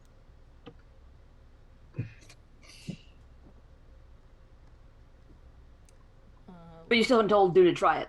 Because Dune doesn't have the phone in his head. He's got combat plugins. Yeah. Not plugins, social or computer, whatever. No. His computer is a 1. Do you want me to engineer a distraction? Is that a good idea for you? It won't be anything that it'll be a momentary distraction for the security staff, but it shouldn't be anything that's going to cause us any problems. Can you take your murder clock and just set it down to time's up? Mhm. Oh, it's already up. The huntsman's loose. It's Yeah. just not here yet. It's coming. It might be here already. We just haven't seen it yet. I A just want to distraction dance would with probably be a Jake. good idea. Okay, I will wade into the group of socialites who are attempting to get a dance without Ryerson, Mhm. and I will subtly insinuate to one that the others have been insulting them, and then I will let the combination of the various socialite factions just sort of implode on each other until it turns into a slap fight. Security Okay. guards into attempting to at least manage this situation long enough to create some kind of a distraction. Okay, are you using magic? Oh, no. Okay. Why would I do that? I've got social skills. Awesome. He's got lots of social skills. Then I will say, I always ask spells first, because there's a lot of spells in Changeling 2nd Ed, and I just can't keep track of them all, so I make my players do it. But, yeah. No, Totally I'm gonna- legit to just roll it. That's what I did playing a mage in NWoD in space, because it's easier than being a mage.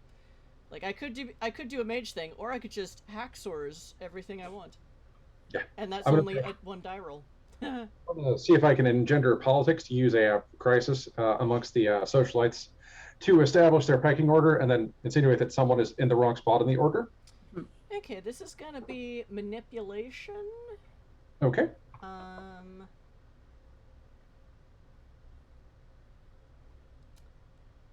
Okay, if you want to use this isn't really politics. Would you I prefer mean, your socialites?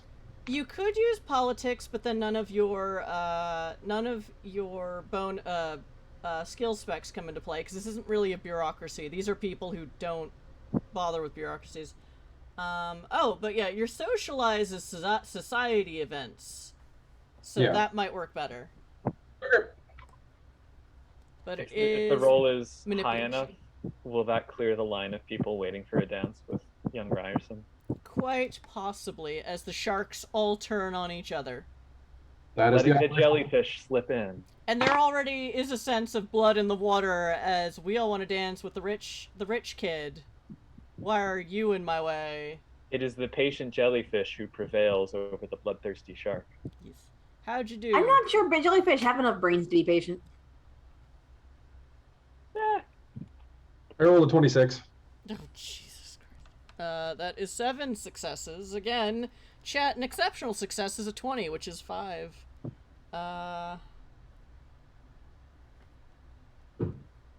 You said 27? 26. Oh, 26.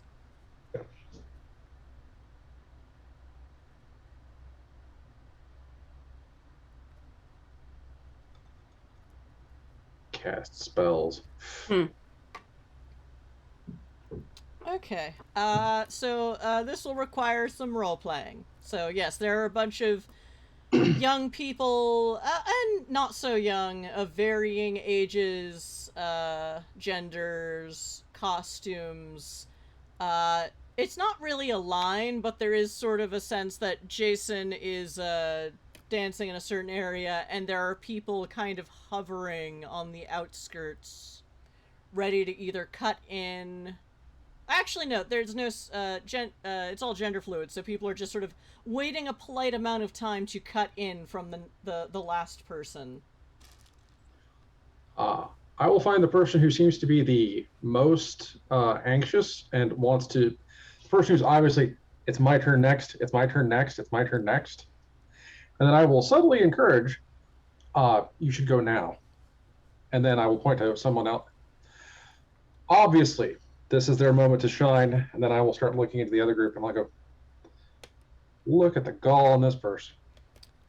The most kind of excited, like, it's me next, is someone who is standing kind of, like, a bit closer to the dance area, and is, another young man who's wearing a kind of a floor-length black skirt, over which it is just, instead of fabric, it's like there's two kind of, like, pauldrons, and then just chains of gold, silver, and platinum kind of draped over their front and back.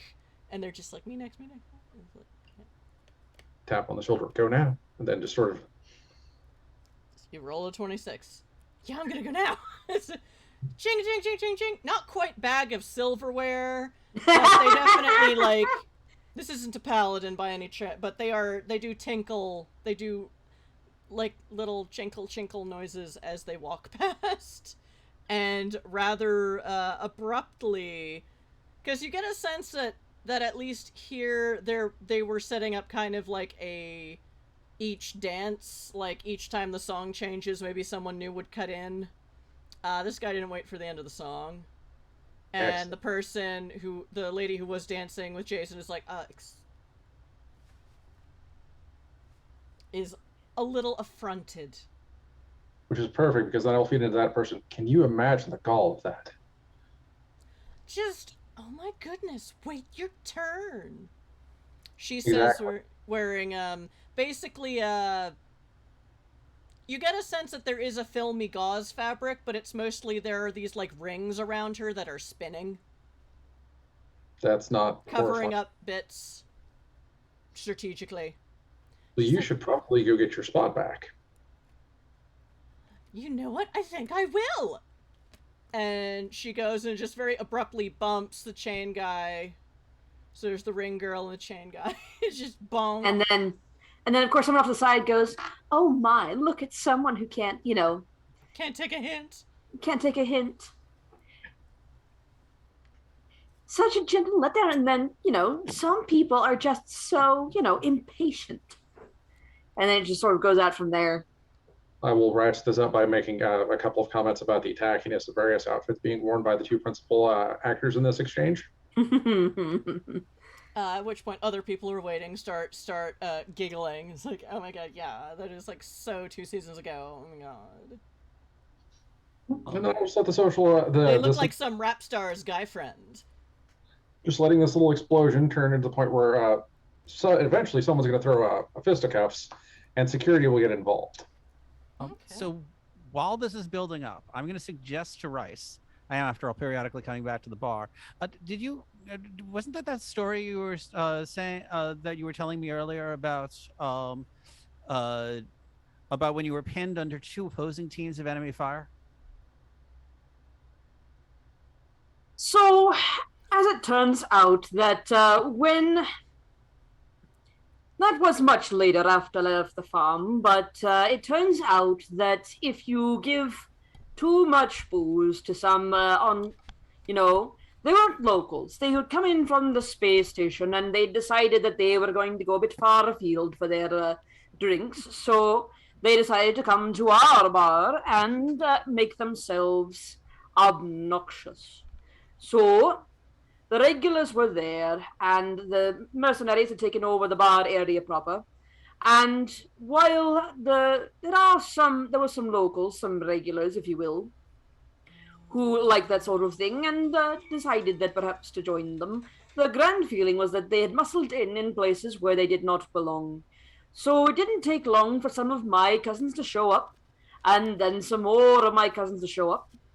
And then eventually one of the mercenaries said something, of course, that just set everything off. And of course, the mercenaries were armed because that was you must admit, it's a different system. So they all had their guns out and they were immediately taking shots at my cousins, and my cousins were not perhaps so disarmed in their own ways, and they'd all gone over the tables and were just having it out with each other.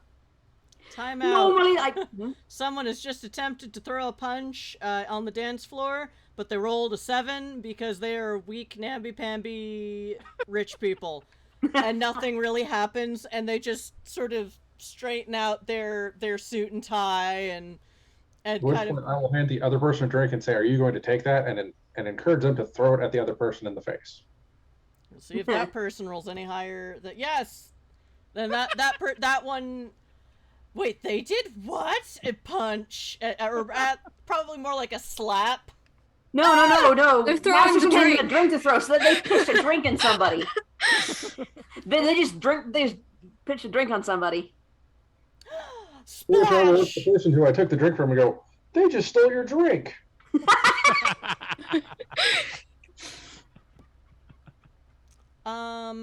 They also kind of,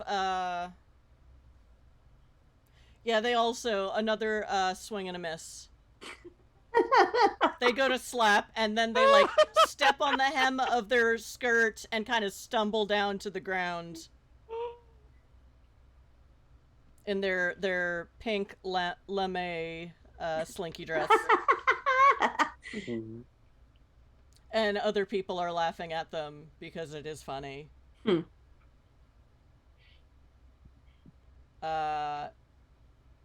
Where were we in this weird not a combat?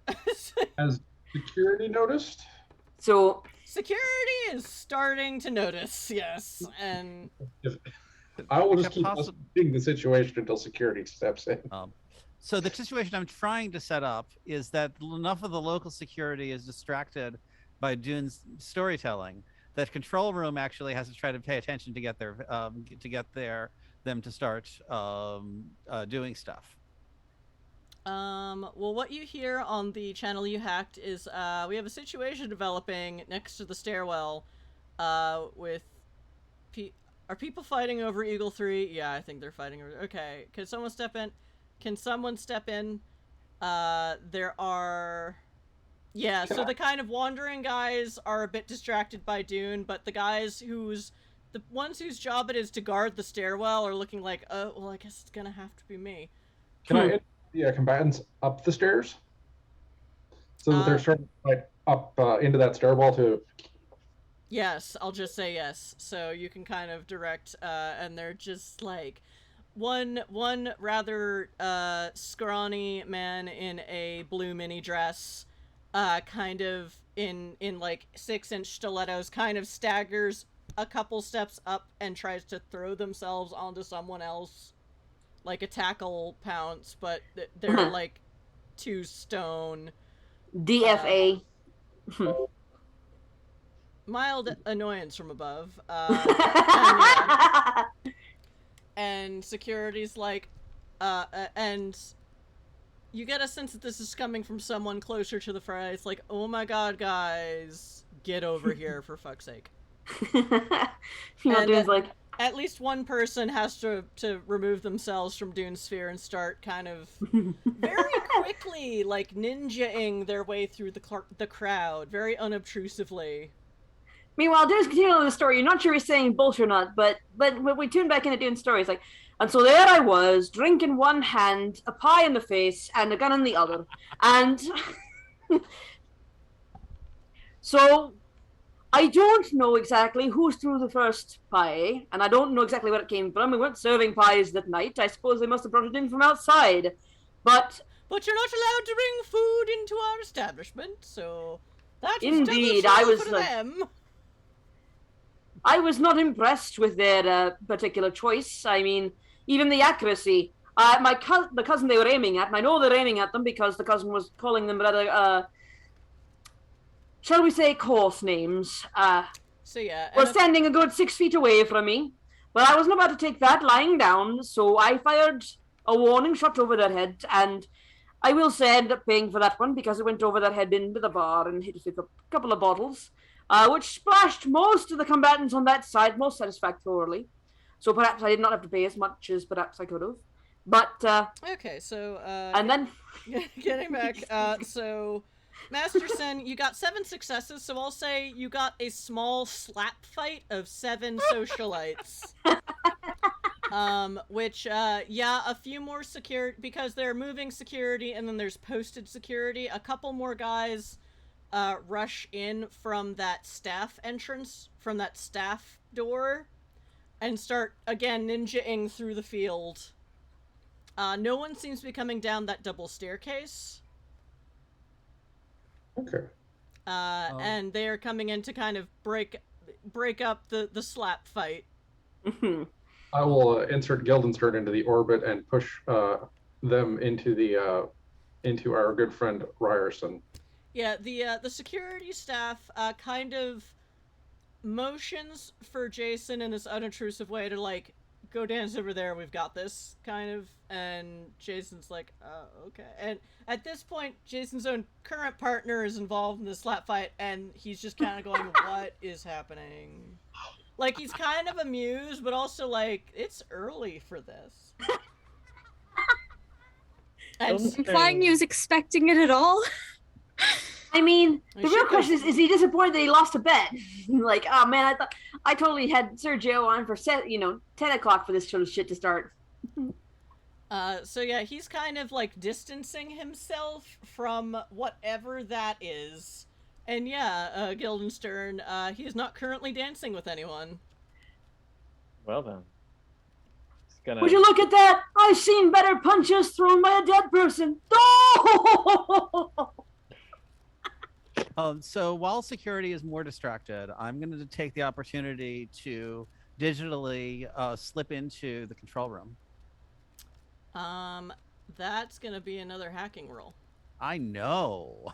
I'm And then- hoping the difficulty to be lower than it otherwise would be. The control moves not lower.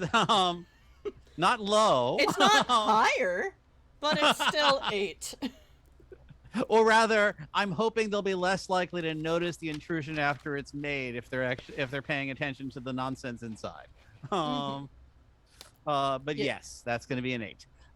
So let's do. I'll pull. I'll pull another 6 from the main pool. Okay.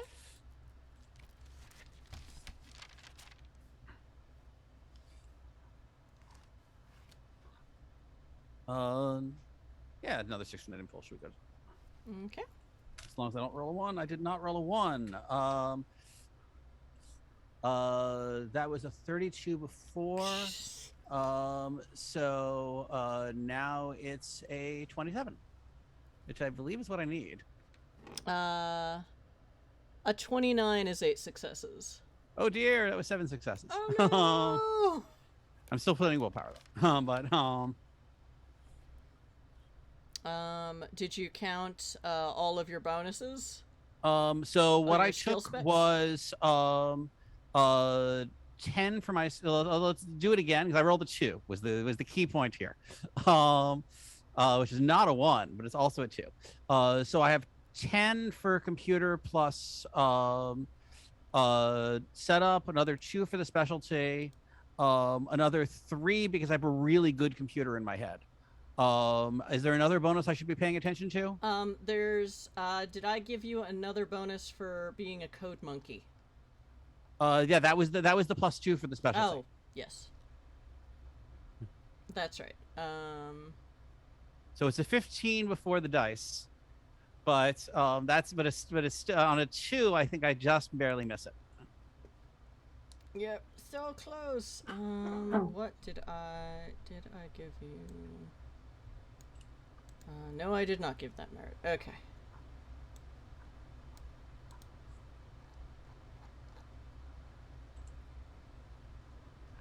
Gotta have some chance of failure. I Yeah, mean, you know. Yeah. you did damn well. You got a definite sense that, wow, hacking this thing wirelessly is gonna be a nightmare. Like, these people definitely paid for the good security package. Yep. You do get a better sense of where the security room is, but you have not hacked into it. And it's definitely, like, basically, if that's the door where all the kitchen staff are coming in and out of, that there should be some kind of, like, that's probably generally, like, based on your knowledge of stupid rich people houses, there's probably, like, that's where a lot of, like, the servants stuff is happening. Whether it's security, food, catering, maintenance. Right. So Klaus, I've tried to get into the control room, but it's a bit of a non-starter. They've got a really annoying air gap, and I don't think their headsets have enough bandwidth to get past their ice. Steranko security system? So what do you need? Well, if we get someone in there who's physical access, for instance, if you could steer one of the control room should be right off of the service entrance. If a service person managed to stumble in there, it doesn't have to be you. Then with the right hardware, that should give me a chance to make the jump without having to try to get through someone's headsets, without triggering the alarms. Okay, at this point we will say it is 10 p.m. Alright, let me check my in-game schedule. Is it 10 Okay. p.m.? I have an idea to get in there. Oh no, wait, that was 8:30. So it is, we'll say it's about 9:30 p.m. Is Kip Snap still following me? Yes. Okay. Actually, what is that? Oh! So they didn't sober up, but they did notice the person dancing with the gentleman of the evening. And while it takes them a minute, because they're very fucked up, they unfortunately, with a 10 again, and an exceptional success, do recognize Guildenstern in their new outfit. And now, but now they are also staring at Guildenstern in that kind of like, what? Like, dazed way that they were previously staring at Klaus, or Craig. Your 8 billion aliases, because cyberpunk. Aliases within aliases within aliases. Why did I do this to myself? Because I'm a masochist GM. Anyway, so yes, they haven't had the audacity to interrupt Mr. Ryerson's dancing. Good. Actually, Guildenstern, I need a roll from you. Let me bring up your sheet. The flashback montage of Masterson teaching Guildenstern how to dance. Guildenstern is very nimble. So this will be Doesn't mean you ever learned how to dance. Yeah, but a quick study, you know. Fair enough. Dancing would be, I believe that's... Or composure, maybe. Actually, I'll say it's Dex, but it would be Dex expression. Ooh. Which, well, that's something I don't have at all. Yep. Because it is artistic. 2 +1s on this. 2 +1s? Okay. No, I said a few plus. Oh, a few. let's say 4. I mean, well, 4 plus a willpower. You only get to do this once, probably. Probably. Well, I don't want to make a total fool of myself in front of the young Absolutely. gentleman of the evening, to use that term again. Whoops, I used the wrong term. That actually was the young debutante. All right. So 13. 4 +1s and a willpower. Jeez. Yeah. Oh, you were working at a penalty though, so okay. You said 13. Okay, that's 2 successes. You're not Belle of the Ball, but you're holding your own. You have not stepped on him. I haven't started a slap fight. You haven't started a slap fight. You haven't. The bar was anyone. incredibly low. It's absolutely. The bar was pretty low. So I'd like to think that I'm being, you know, conciliatory and calm, as opposed to all of these other debutantes who are just there trying to get a photo op and maybe a quick hand job out back, you know. Yeah, you're giving him a brief kind of rebreather with whatever that was happening, and is still being broken up because, oh, bitch is gonna bitch. Is that I don't know. It's genderqueer, but just everyone's being awful, and security is dealing with it. But you're not sweeping him off his feet. But he does appreciate dancing with a not ridiculous person, or at least not ridiculous right now. I mean, yeah, that works. I'll compliment him left and right. Just be like, that's a lovely frock you have. He's like, oh, thank you. Our in-house designer, the Ryersons, we also have controlling interest in let's say Diode, the Diode fashion house. There we go. Oh, mind your back left. That young person in the pink dress just emptied their drink over the head of somebody else. Are Cheers. they still giving them drinks? Like, what is... Okay. I mean, this isn't unheard of. It's a little early. Yeah. Usually the fun doesn't start till at least 11, right? I guess everyone's just... Well, everyone's under a lot of stress, what with the recent political unpleasantness going on in system. I hope you haven't been stressed by it. I mean, I'd hate to think that you were stressed on your day of jubilation. Well, I've been away at university, so I've only heard about most of it secondhand. But what are you doing there? Oh, I'm studying art history. Oh, how marvelous. Yes, but my parents are definitely calling in a lot of, my parents' business is very busy. Of course, they have people to handle all the actual business. We just own the firm. But apparently the world of insurance is very exciting right now, what with all the bombings and attacks. Well, war is good for Bombings business, where? as they say. You all got a little bit of a... There's some hate crime shit going on in the system. Bombings, how awful. Being rebranded as muggings gone wrong, or accidents or random attacks by the police, because this place sucks. But he's just like, oh yes, I heard there was a lot of, with the drive to alive with the core officially, Limos system is trying to drive away the Supernats? I'm not exactly sure. I haven't really been paying attention, to be honest. But good for insurance. Yes, times of property damage are, well, good for insurance if we can make a claim a little too hard to accomplish. And is that, you're studying art history, but is insurance what you plan to do, or? I don't know. Well, I mean, like I said, my parents don't really run the business. We just oversee and have controlling interest. Well, maybe I'm too provincial to understand all the workings of it, but I feel that if your heart is with art history, you should, and I will gently lay a hand on his chest, follow your heart.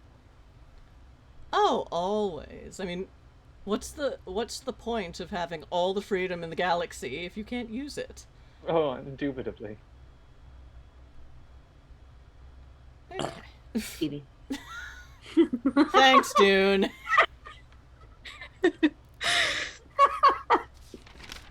That was all I had to contribute. Sorry. And the song ends, and another person also from the calmer side of the room, of people who are like, yes, they want to dance with a debutante, but are not awful about it, kind of steps in more gently. Before they step in, I'm just gonna lean in close and say to Jason, like, you're welcome to have another dance anytime you'd like. Oh, anytime. And just Honestly, gently. anyone who doesn't spill their drink on me. And it looks over at the cacophony of 7 angry, screechy people being angry and screechy. Now security.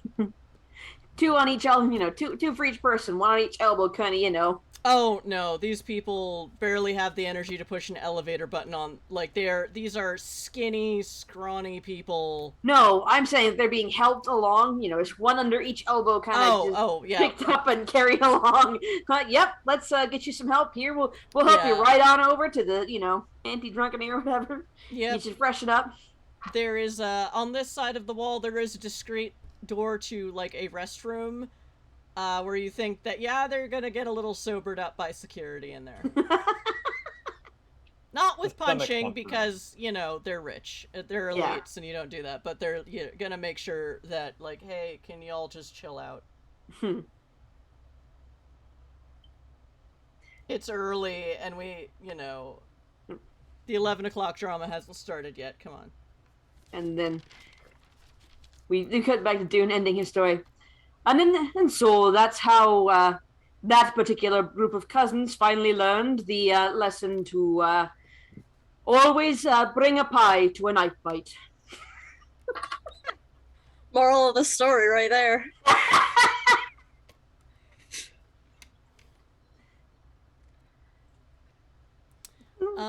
Okay, my alarm for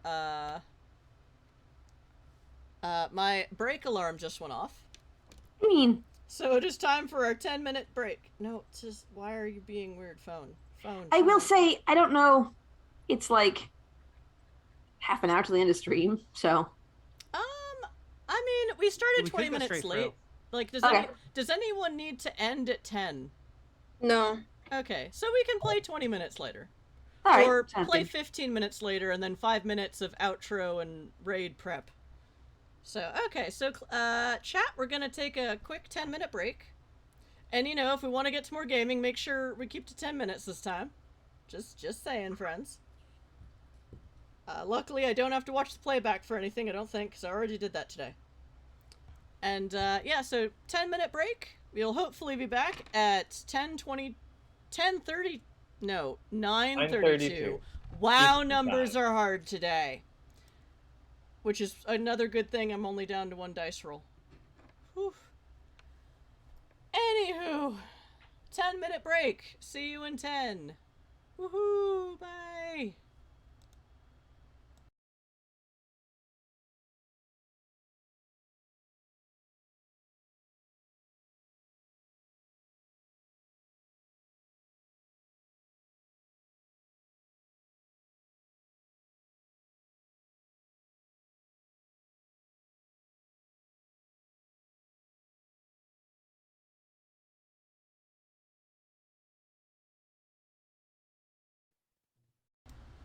Hello, chat.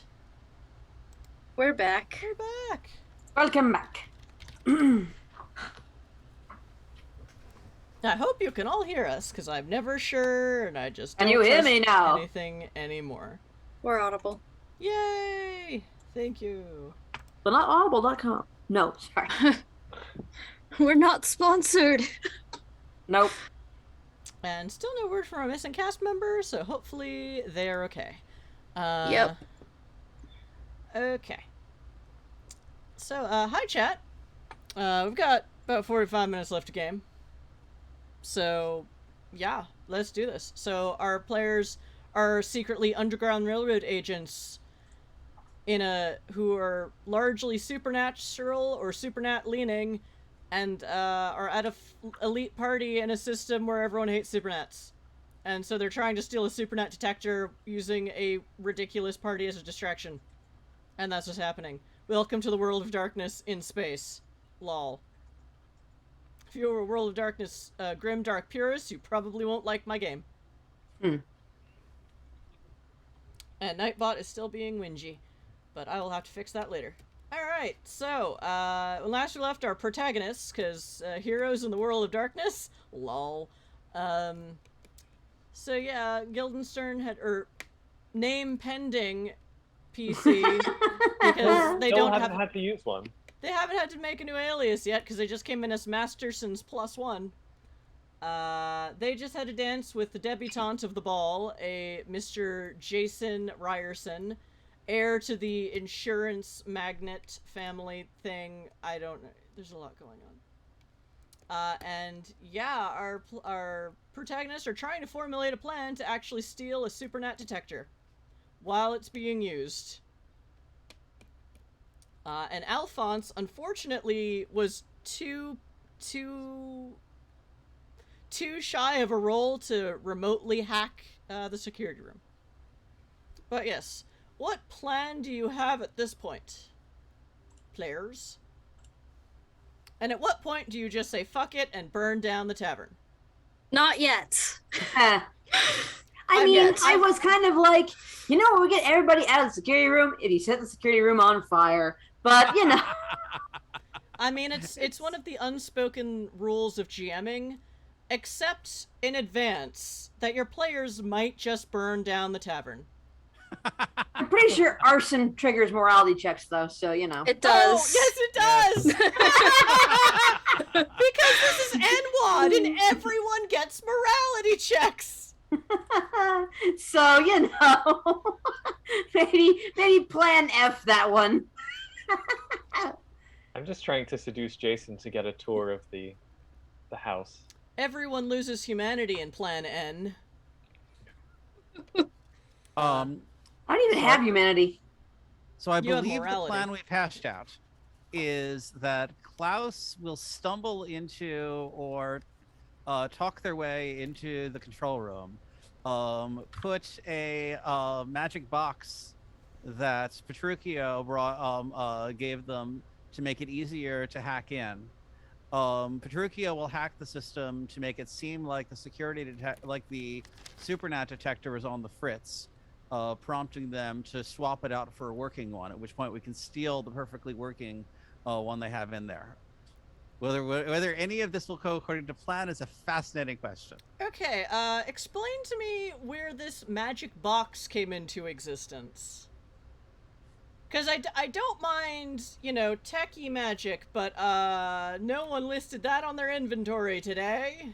It's true. And you haven't been around for a few games even before my body utterly failed us all. That said, I do tend to carry around various hacking devices. If you want, I can simply, given that we're currently in the same place, I could slip it. I could slip a computer to Klaus, that Klaus can then plant, because we are in fact in the same place. We're not going to flash back. I would first ask you to build it, to roll to build. I would allow a retroactive build. Sure, but you're that gonna sounds have fantastic. to build it, and then explain to me exactly how, or not exact, but is it another? Basically, Blades in the Dark style flashback here.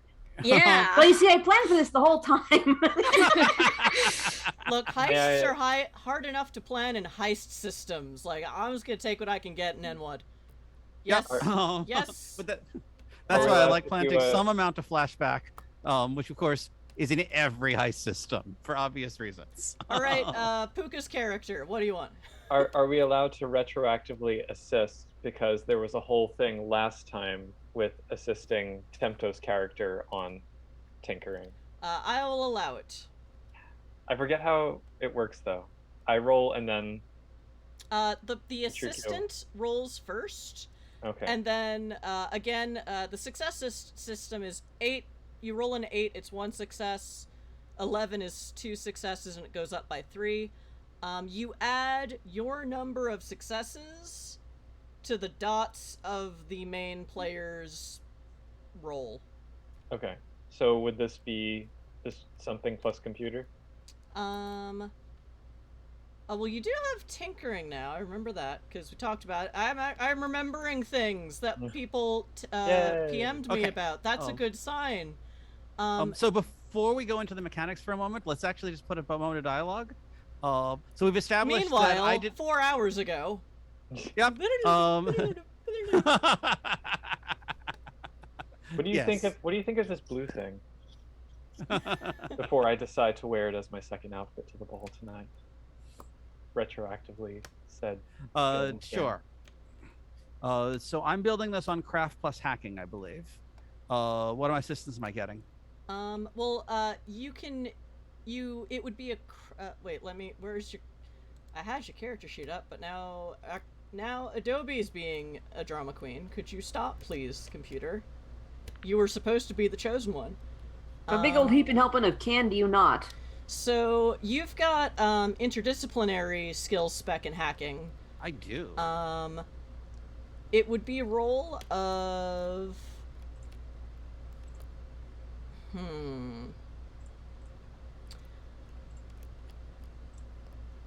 I'm trying to decide, does it I think this would be, wait, let me, alright, because I let Sungrazer has a skill spec tinkering and computers, not crafts. I have it interdisciplinary too, though. Oh, okay. But I mean, yeah. Specifically tinkering on computers. Well, building a magic box of this sort. Sorry, chat. My computer decided a 10-minute break wasn't long enough. I don't know. Oh no! I will roll either of crafts. At least I haven't blue screened yet. Oh shit! I said it out loud. Anyway, all right. So I dare say this is going to be a crafts roll rather than a computer roll. Sadly, but that's what I would expect. Yeah. So that'll be luckily for Sungrazer, it's typically Dex crafts. That works. And you can use your interdisciplinary skill spec. Have +4. because I got a 17. Again, chat, we are using an old LARP hack from first edition NWoD, where instead of rolling a dice for every dot, which is obnoxious, we roll 1d10 and then add all of our relevant dots to it. And you can buy +1s for those rolls with channel points. So I think what's happening here is that Petruchio is designing this remote hidden computer in a box that can then be used to hack anything in its vicinity as if you had physical presence. And Sungrazer is doing the build because Sungrazer is better at the actual physical building stuff. Sungrazer does hardware. Yeah. Yep. So Petruchio, so you're arguing that you're designing it and that would be a computer's role rather than a crafts role? No, I'm arguing that since I'm doing the planning and Sungrazer is assisting by doing the build, that for me it should be intelligence plus craft rather than dex plus craft.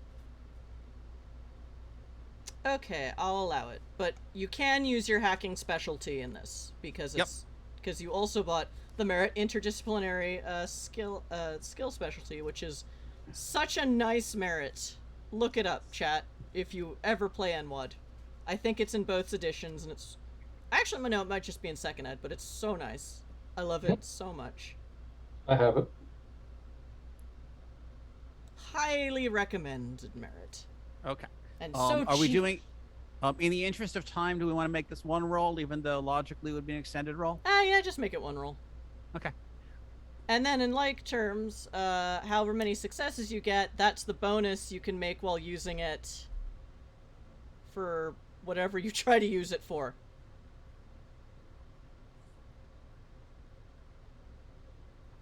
Sure.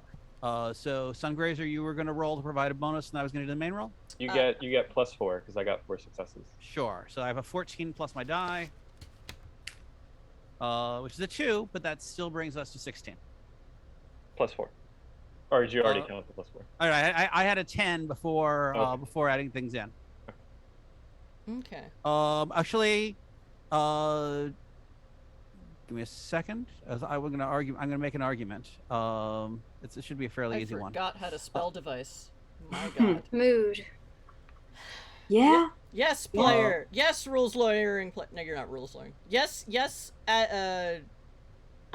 yes, argue with me. What do you want? So we're making it a simple roll in the interest of time because we don't have much session left. But I do have a +3 on extended rolls because of my coprocessor. So I'm going to argue that I should get the +3 on this one roll because we're basically collapsing an extended roll down to one roll. All right, I will allow that this time. Also because you're drowning. Not that I said that out loud either. Bad GM. Anyway, yeah, make the roll. 19. Okay, so so that is 19 total. Yep. Including all the things. Okay, so this magic box thingy, this tech MacGuffin will give you a +4 to hacking if you can get it into the security room. Yep. Which isn't exactly what I was going for, but you know, it'll work. I dare say, from your previous not quite a success roll, you do think that the best would be hot wiring it directly, like that episode where the first time Hardison hacked Sisterenko. If you can find the actual wire, it would probably be easier, but you know, maybe this will help too. If Craig can get Guildenstern into the room as well. So Klaus, do you have the thing I gave you? Of course. Did we establish the answer? Okay.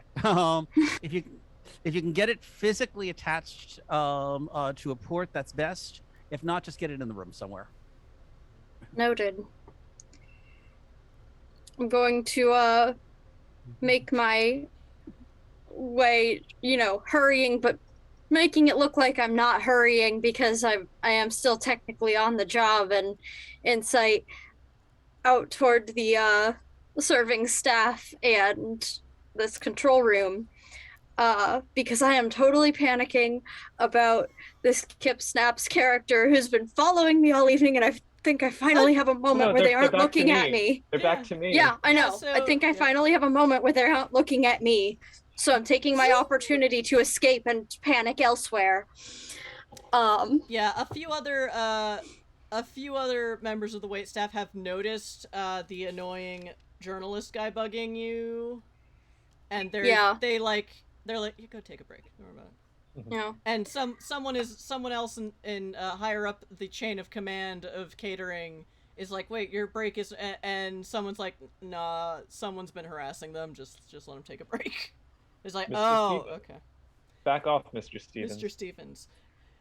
It's not your time to go on break, Mr. Stevens. They've been harassed by a journalist all night. It's like, oh, man. Well, go take your break then. You know, if you're being harassed by a rich elite asshole, that's one thing, but getting harassed by a pleb news reporter is another. So you need a tray. The other benefit of working in an already specialized elite catering company. Oh yeah, we know what shit goes down here. Yeah. People are already talking about, wow, a fight already? Usually those don't start until like 11 or midnight. So people are people are hanging out. There's bathrooms back here. It is sort of the general staff area for all the varying different categories of staff members. Where do you actually go? It's going to, look for a door that I don't think anyone's going to bother me in. And it's the control room door, and I'm just gonna try to walk in while I'm pretending to panic. Okay. I see what you're going for. Make me a roll of... is Klaus actually panicking? Or is it an act? Okay. It's an act. So I dare say this will be... They're actually nervous because they're pulling some bullshit, but So I'm gonna say this is...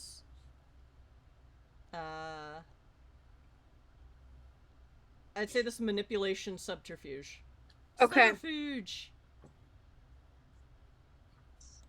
Okay. As you walk in.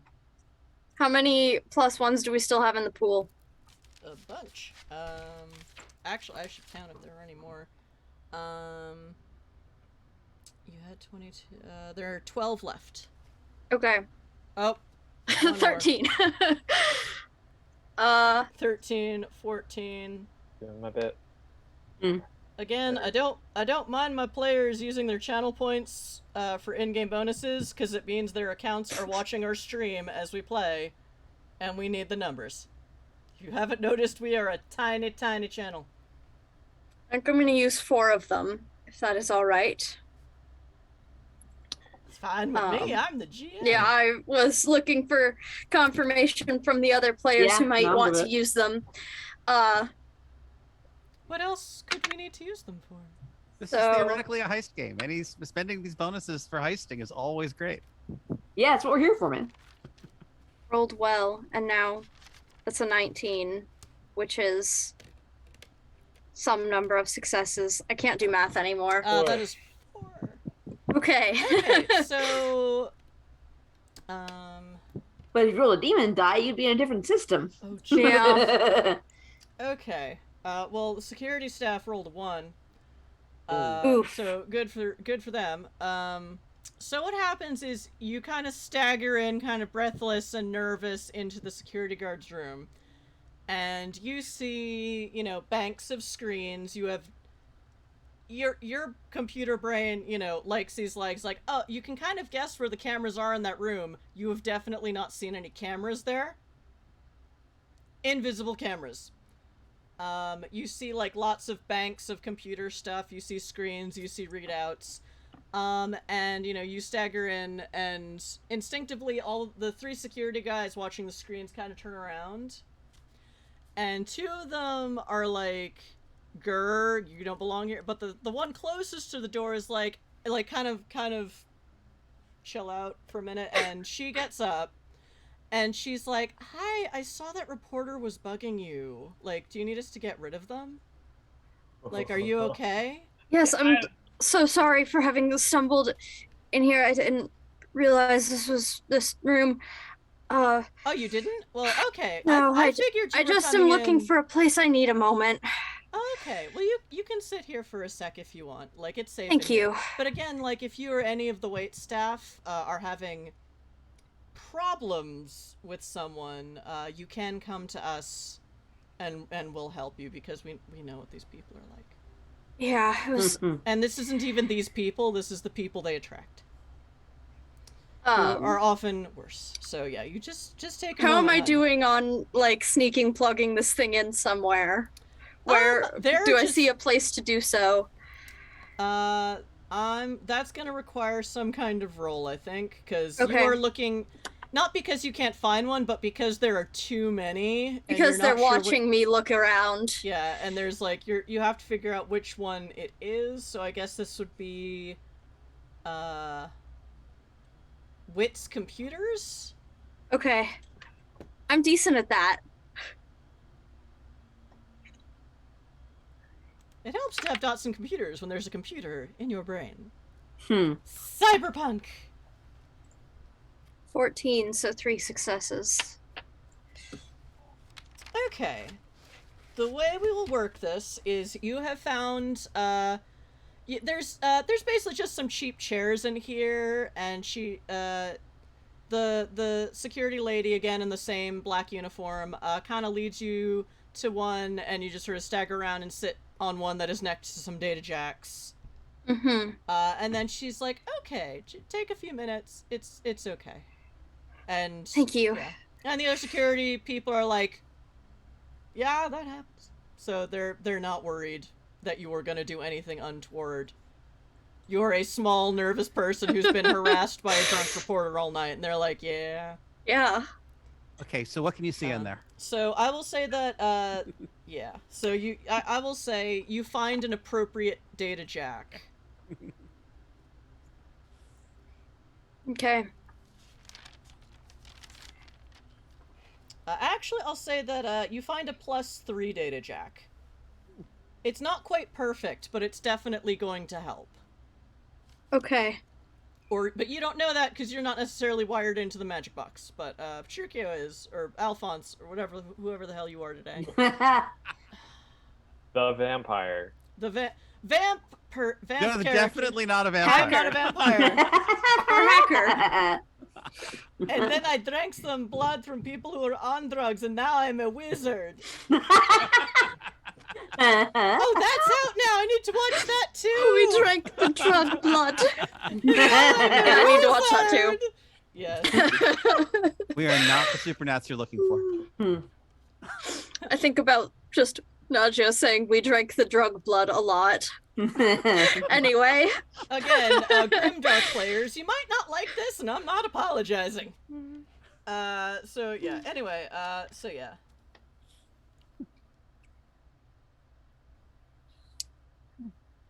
Okay, so I get the thing plugged in. Yeah? Yeah, you can kind of mimic being freaked the fuck out, and also she rolled 1, so she just Yeah. thinks you're a put-upon young person. Or rather, the security team rolled 1. I'm none of these so things. They're not quite fawning over you, but it's like, oh man, we get it. And they've been watching the security cameras, and why is a reporter following one of the wait staff around? Should we intervene? Yeah. Because that's creepy. And you know, when they're creepy with the wait staff, they're not gonna not be creepy with the guests. But also, the guests would be offended if, like, would be offended straight up if the reporter wrote a report about the waitstaff and not about them. That too. But Yeah. it looks like Kip Creeper or Kip Snaps is already kind of on their watch list for the night. Good. You did this, Dune. I hope you're proud. I am very proud of myself. You should be. Meanwhile, speaking of Kip Snaps, Oh no. Not Guildenstern, they have found you and are offering you what was a rainbow drink and is now very sloshed around after all of Reese's careful work of stratifying the alcohols. It is just kind of a brown, probably like a reddish purple mess now. I'm gonna look at it in disgust. Bro, you hell are is this? so like shiny. What It's is so this weird. drink? I What is forget. this You drink are you've just given me? you look so different right now. I believe I asked for a complicated drink, not whatever swill. Oh, this was totally but you're like sparkling and there's like thorns and like how are you doing that? Is that a plug-in? Is that like a holographic projection? Like that's so cool. Listen, my plugins are my own business and none of yours. But what I would like is a properly made drink. So why don't you take this back to the bar, ask them for whatever you had, because clearly it's having a marvelous impact on you, and bring that back. Okay. Okay, I'll be right back. And they kind of stumble back through the crowd. I'm going to immediately try to lose myself in the crowd. Okay, I won't make you roll. Well, maybe I should, because, you know, that got weird. Actually, no, you kind of start trying to lose yourself in the crowd. And you kind of bump into a non-binary person in kind of a tight teal kind of cocktail dress, but with like a big fur ruff. Ooh. And they kind of like, oh, excuse me. And then the ruff kind of unfurls a head like a ferret and looks up and it's like, what? Excuse me. Yeah, You seem to have disturbed my floof. Oh, I'm very sorry. Oh, it's very adorable. Sniff, sniff. It is in your face. It's like, what are... Sniff, sniff, sniff. It looks like a ferret, but kind of like fluffier, and it's like its fur is a little glittery. As long as it's not a flump. No. I don't remember what that is. Floof! They're those floating tentacle things. I think they feed off emotions or something. They do. But like only happy ones, isn't it? Or like they're all... Yeah. I've got Supposed nothing to to feed off them right now. Guildenstern, what do you look like aside from your mask, shall we say? Aside from my mask? Yeah. Like, what do you actually look like? You know, a 20-something, young 20-something-ish non-binary person who probably has tired lines around their eyes. Oh, no. I mean, the other. Okay. What do you really look Underneath like? the mask. Underneath the mask. Basically made of electricity. I mean, humanoid, but... So, this is a floof. I won't make you roll for it. These are like, yeah, they're basically pet ferrets, but fancier, and, you know, ferrets are kind of delicate in real life. They're a bit easier to take care of, and, you know, rich people get them genetically engineered pets, and they're fancy designer pets. This one is like sniffing you, and then you notice you see an electric zap on its nose, which only makes it more curious. Like, what? You're not sure, but can this thing see you? See? That's You're not good. Sure. It's like, oh, what is the floof? Floof! Master, So I will apologize to the woman again for bumping into her and say, yes, the reporter over there is going to write a story about me, so I have to go have a drink with them. It's gonna be on all the papers. I'm very excited for it, and just walk away as quickly as possible. Oh, it's okay. I mean, my floof likes you. You must be very nice. I'm sure it's fine. Oh, Have well. fun. It's very adorable. Take care. Floof! You're gonna find that floof on you later in the evening. Just gonna... The floof is kind of like freaking out, but it's basically a Pokemon and surrounded by non-Pokemon trainers, so no one is paying any attention to the fact that the floof looks rather alert and like, oh no. Floof! Yeah. Just don't feed it after midnight. or get it wet. Floof!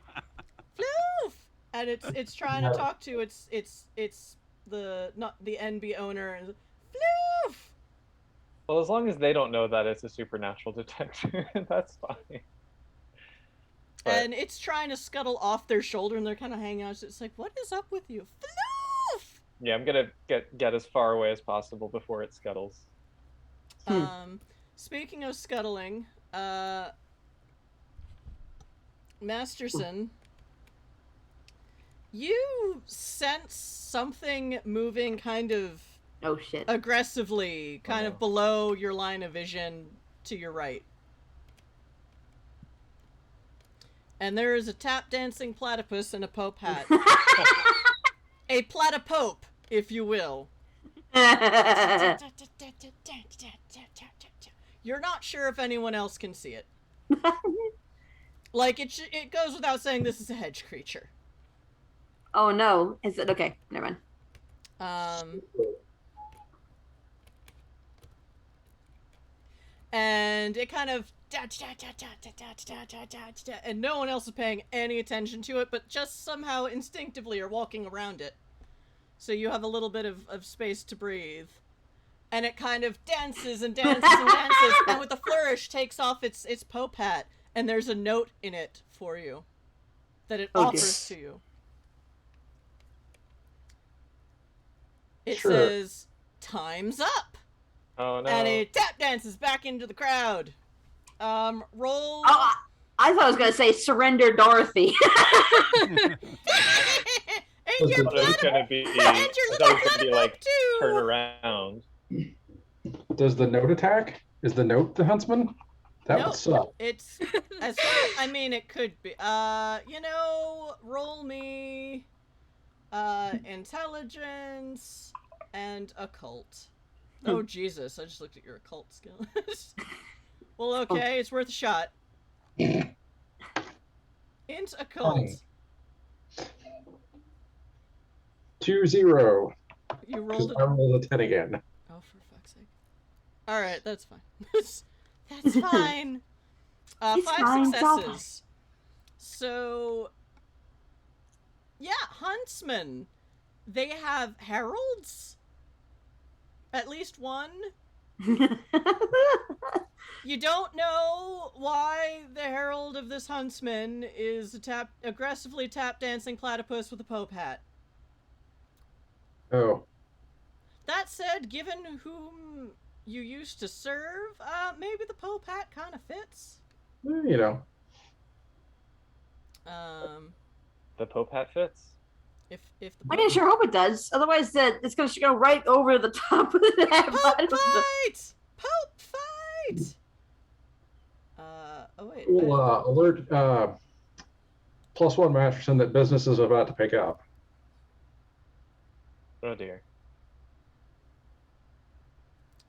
Super intelligent. You probably catch me as I'm frantically trying to avoid two people on either side of the room who can see my intercept. I'm just hoping the floof doesn't notice me, because you're deadlier than I am in appearance. Despite the fact that I am the pretty one of the two of us. Actually, I'm rolling for the floof.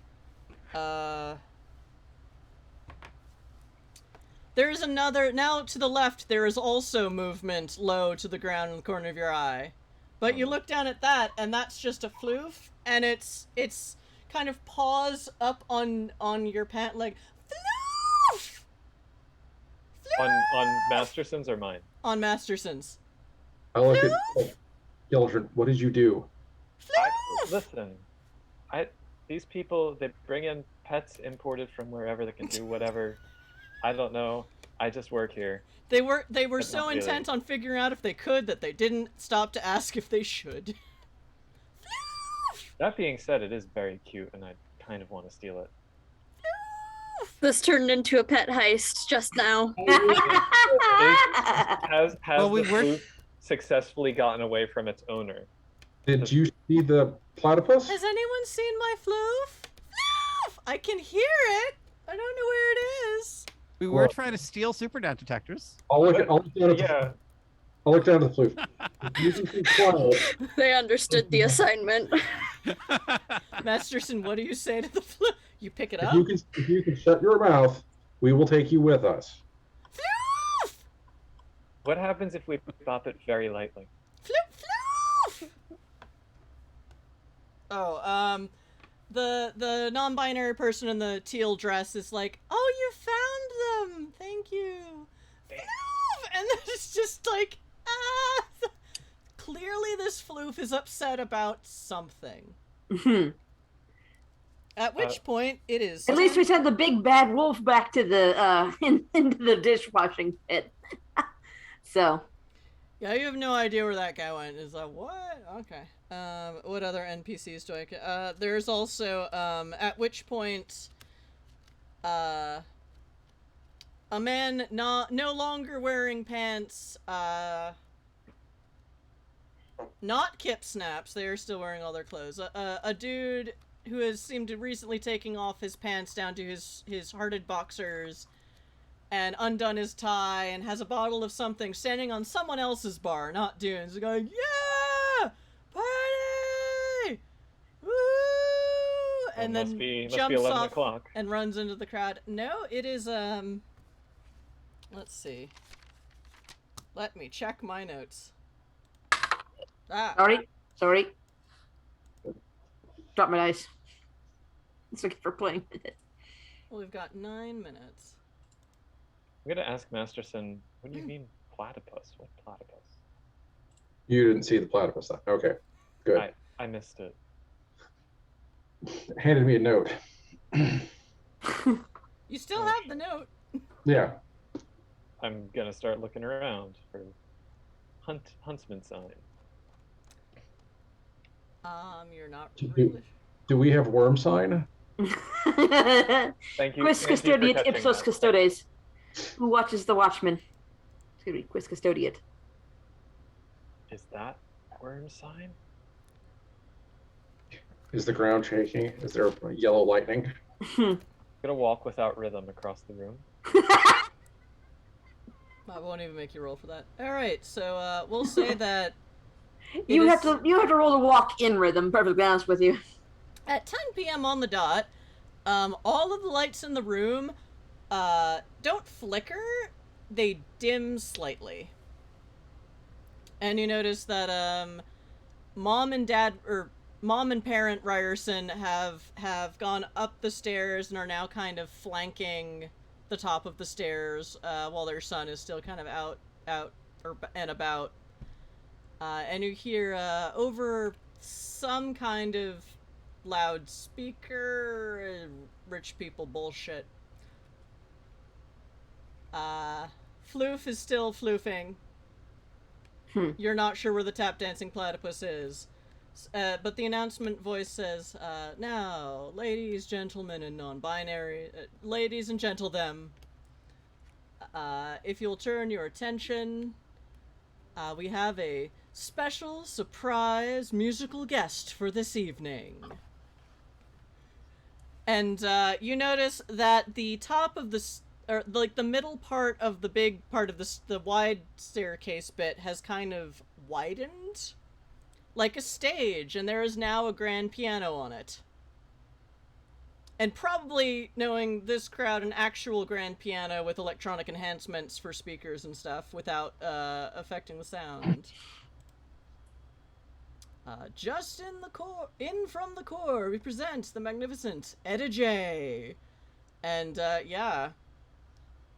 Oh, I'm gonna go ahead and roll morality now. I'm gonna roll a clarity check. Okay. Spicy. Spicy. Roll that spicy morality check. Yes. And one. Dylan's gonna reach under the bar for an empty bottle, just in case. Well, you don't know why. Just in case of what? Because I don't like the atmosphere, and dimming lights to me means that someone's taking power out, so there's a fight going on somewhere. That's So- fair. I'm just, grabbing an empty bottle just in case. I rolled 3 successes on my clarity check not to lose clarity. Okay, I did not open the morality chart document. Hold on, let me check that real quick. Unless you remember what the degeneration rate is off the top of your head. But Well, it's encountering a family member, so that's a category 1 or 2 clarity check. I have a clarity of 5, so I have to roll it because my clarity is over that. Okay. I rolled a 7, 2 8s, and a 9, and a 2. So I rolled a total of, and I need an 8 to succeed. So the 2 8s and the 9 gave me 3 successes on my clarity check. So I don't lose clarity. Okay. But, okay. But it's going to be a real shitty afternoon. Mm-hmm. Well, evening. Night, Evening. actually. Practically morning for some of these debutantes. Don't get out of bed before 6 p.m. That whole thing. Okay. So, yeah, you do not... She is an amazing stage performer. And those of you still... Well, actually, Craig Daniels can still hear this, because you're still in the security room. And yeah, so the security guys are still watching, but they actually kind of turn the volume up on that one camera, because they're like, yeah, this is gonna be cool. Yeah. And this is someone, I mean, other players, you can decide whether you or not you've heard of this jazz pianist. Dune has no sense of culture. That's fine. If it didn't play in the bar, I probably don't know it. I mean, you've probably heard her songs in the bar, but she has probably not played live in any venue Dune has worked. Yeah, no. If it's not a computer part or an item of contraband, Sungrazer probably has no notion. I may have at least heard of music, either probably recorded. I play enough in high enough society circles. She sounds great. Yeah, she's these are one of those moments where the GM does not roll, and she just automatically rolls 5 successes because I say so. Because Stifiat. Blah. Actually, no. I'll just. No, I won't. Anyway, yeah. So, yeah, an amazing half-hour. Well, what you think might be a half-hour set begins, and yeah, it is amazing. She plays jazz. She plays classical. She sings. She dedicates one of the songs.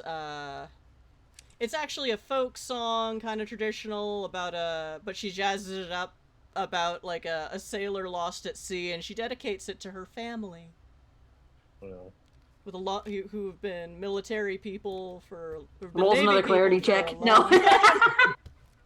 Sorry, that's mean. The concert is a great time to hack the security room. Yeah. If no violence immediately ensues after the concert starts, because I thought that was going to be when it was, I'm going to let go of the bottle and just get back to serving drinks, you know? Mm-hmm. Yeah, people are definitely only half paying attention. Like, security's still like, we are security, but all the peoples are not paying attention to you. Yep. So I will spend 5 points out of the pool. Actually, no. I'll spend willpower, and I'll spend 2 points out of the pool. And I'll hope not to roll a 1. Is my difficulty still +8? Is still 8 successes? It's still 8 successes, but you now have a +7 on your roll from all of the techie stuff. Which gets me to a 22 base, and I'll pull 2 points out of the pool plus a willpower to get me to a 27 base. And I don't want to roll a 1. I guess 1 point out of the pool will get me a 26 base. So do you take 1 or 2 out of the pool? I'm taking 1 out of the pool. I'm spending 1 willpower. Okay. That means it's a 26. Oh, yeah, sorry. 2 out of the pool. One and spending 1 willpower. It can be 27 base because the 1's a fumble anyway. A 4 is not a 1. Yay! There you go. That'll do. That'll do, vampire. That'll do. That'll do, Von True. Von That's True, a 26 up to a 30. Okay. We're in. That is 8 successes. Where did I write this? Okay. I mean, the supernatural detector might go off momentarily anyway, so. But it won't be us triggering it. The heat sensor probably went off. To see how the floof reacts to a huntsman. No! The floof is not allowed to be in danger. Floof! Actually, it's still kind of crying. Floof,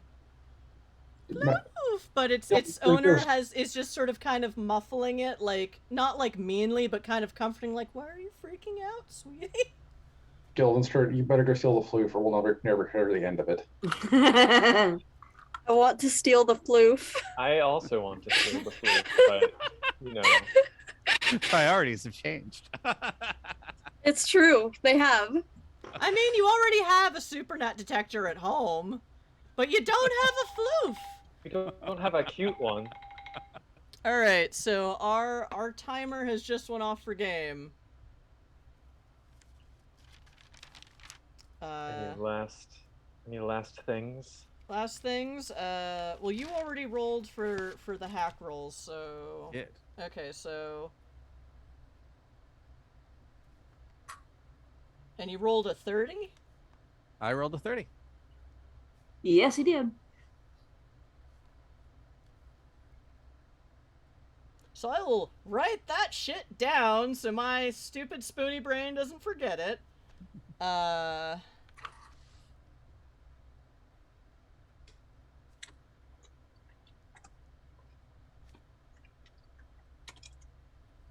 there's a whole bunch of new +1. Oh, damn it. Does that mean I have to count more? Yeah. Counting. Darn it. Okay. 9. So there's 9, yeah. Let me just do this little bit of bookkeeping. Oh, there's 9? Okay, I'll just add 9. Plus 9. And I'll just tally all that up later, because we're on a new page. And let me see if there are any... Oh yeah, so at one point, as she starts playing, the drunk, half-naked guy gets up on another bar and starts going, whoa! But the, So that, the security, doesn't take him out, just, you know, quietly escorts him out of the main room. Because how dare you, Etta J is playing. And you can tell, the security staff are, Dune can tell, because Dune made that ridiculous roll as it. The security staff are enjoying it, but they are not distracted. Because they are professionals, and might have their own co-processors in their brains based on what, Petruchio noticed. Yeah. So, yeah. That's what I was wondering. This chip is enjoying the music. This chip is watching for danger, because now there is, you know, and on that, she's, I think they're calling her Songbird.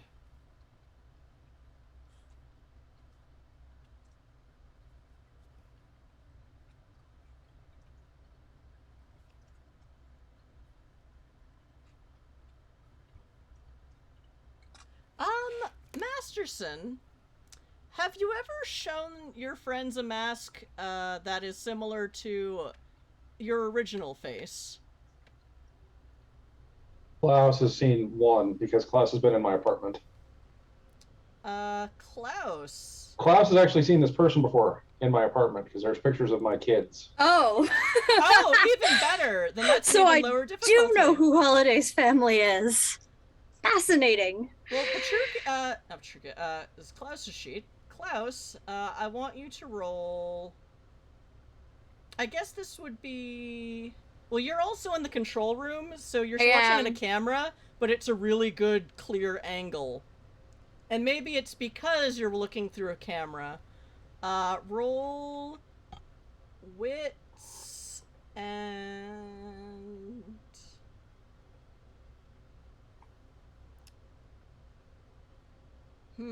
If this were D&D, it would be a history check, because you're trying to remember your own history. I don't know what this is.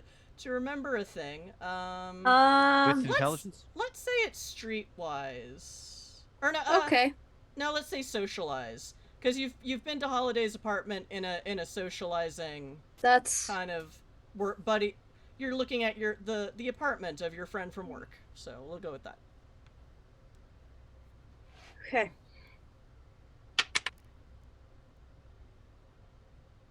That's a 15, so 3 successes. Oh, good. That's what the diff was. There is a picture of her in Masterson's apartment in Eden. But, like, she's a... This is the adult version. The picture you saw was of a child. So... So, you think... Time does tend to pass on people. That is how this usually works, unless you're me. Oh, someone aged, whatever, and that's all you get from it. Yeah. So what occurs to you is like, well, duh, people age, not, hey, why does Masterson know this girl from childhood on? Oh, bot in the chat. Kill it. I'm getting him. Kill it. Thank you. Okay. Hail to the mods. Kill the bots. That's weird. Okay. So yeah, Klaus, you have a moment to like, hey, I've seen a picture of her in Master's apartment. Well, she aged well, and go back to whatever it was you're doing. Yeah. Make a mental note to ask later, but not worry myself with it right this instant. Okay, and again, game ends on such a nice note. Someone passed their clarity check. Nothing has happened. A floof has appeared and is upset about something, but that can't be bad, can it? I mean, not any more upsetting than the tap dancing platypus. And the impending doom. Yeah. And Petruchio succeeded in hacking the security system, but we will kick that shit off at the beginning of next week's game because we are out of time for the evening. So, Petruchio's player, feel free to scheme between games. You got it. For maximum mayhem, because that's why I do this. Because my personal gaming habitat is Changeling the Dreaming, so maximum chaos forever. Whether you have fangs or claws or thorns, I don't care. Maximum chaos, please. And thank you, mods, for being mods, because there have been bot problems on Twitch, and I'm happy to have you, because Twitch is getting ridiculous. Yay, mod. Don't worry, we'll try and stay modest. The most modest of mods! The modestly modified mods. Anyway, so hi chat, thank you, those of you who are not bots, thank you for sticking around with us tonight. If you're VOD squad, you're definitely not a bot, so thank you also for your future eyeballs. This is Magic Fish Radio, and we run this game every other Saturday, and now that my brain is re-solidified, I can start chasing down indie RPG creators to run more indie RPGs on the other Saturdays, and lots of one-shots, because I missed Gen Con this year, because my immune system is evil, or in anticipation of my immune system being evil, so I need my new game fix, and I'm going to use this channel to get it. I met Dracus at Gen Con this year. Yeah, that was so much fun. Yeah, thanks. I wasn't there. Yes. How nice that you all got to meet each other finally in person. We've technically met in person, but we didn't know it. Yeah, we like walked past each other in the same gaming room for Zoe, yeah. But yeah, so I'm Ms. Chrysala on Twitch, technically on Twitch, that's my Civi account, on Twitter, and usually when you're talking to Magic Fish Radio on social media, you're talking to me. I recently found out that no, the Magic Fish Radio DMs are not open on Twitter, and I apologize. So I have a lot more footwork to do in chasing down all the... Why aren't these indie TTRPG writers getting back to me? Oh, someone just told me our DMs are not open. So, yeah, thanks, Brain Fog. And then Twitch got bitchy about letting me back into that account fully, and oh my god. Anywho, I GM this game, probably not the alternate weekend games, but sometimes. And starting this Tuesday, we are gonna have a short run, 4-session, or 0+3 session, Vampire the Masquerade game, run by a new GM, who is a friend of mine from off-stream. And yeah, Tuesday, we're trying it out with a short run to see if our brains explode. in good or bad ways. Like, could go either way. So yeah, if you're usually VOD Squad because you can't watch us on Saturday nights, come watch us on Tuesday nights. Probably will still be using channel points rather than money for buy-ins. And yeah, we're doing session 0, so some of us will have characters written in various states of not written. To learn the whole system. Yeah, unfortunately, Dracus, I have not adequately prepared you for OWOD by forcing you to play NWoD. It'll be fine. They're like, oh, but I know lore from Idun, from Vampires in Eden. I'm like, oh no. Okay, so I included, except what I may have picked up from Eden because I wasn't sure whether or not what I've picked up from Eden is going to be useful. However, I know a lot about folklore vampires. Like, I've found recently people ask questions and I just fire off an answer. So Then Masquerade will be fun because basically any kind of vampire you can think of, there is a version of it in Masquerade, and yeah. Maximum bloodline thingamajig, but also Kane is a lot. Anyway, the game is going to be set in 1920s Boston, but we are still using the V5 rules, even if the lore has not yet all come to pass.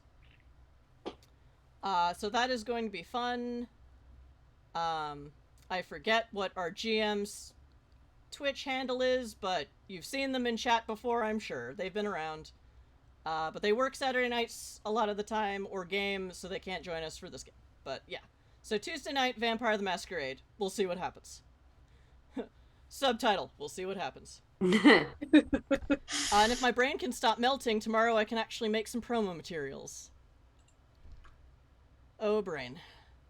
So yeah, so that's me. I'm done. I am done talking now.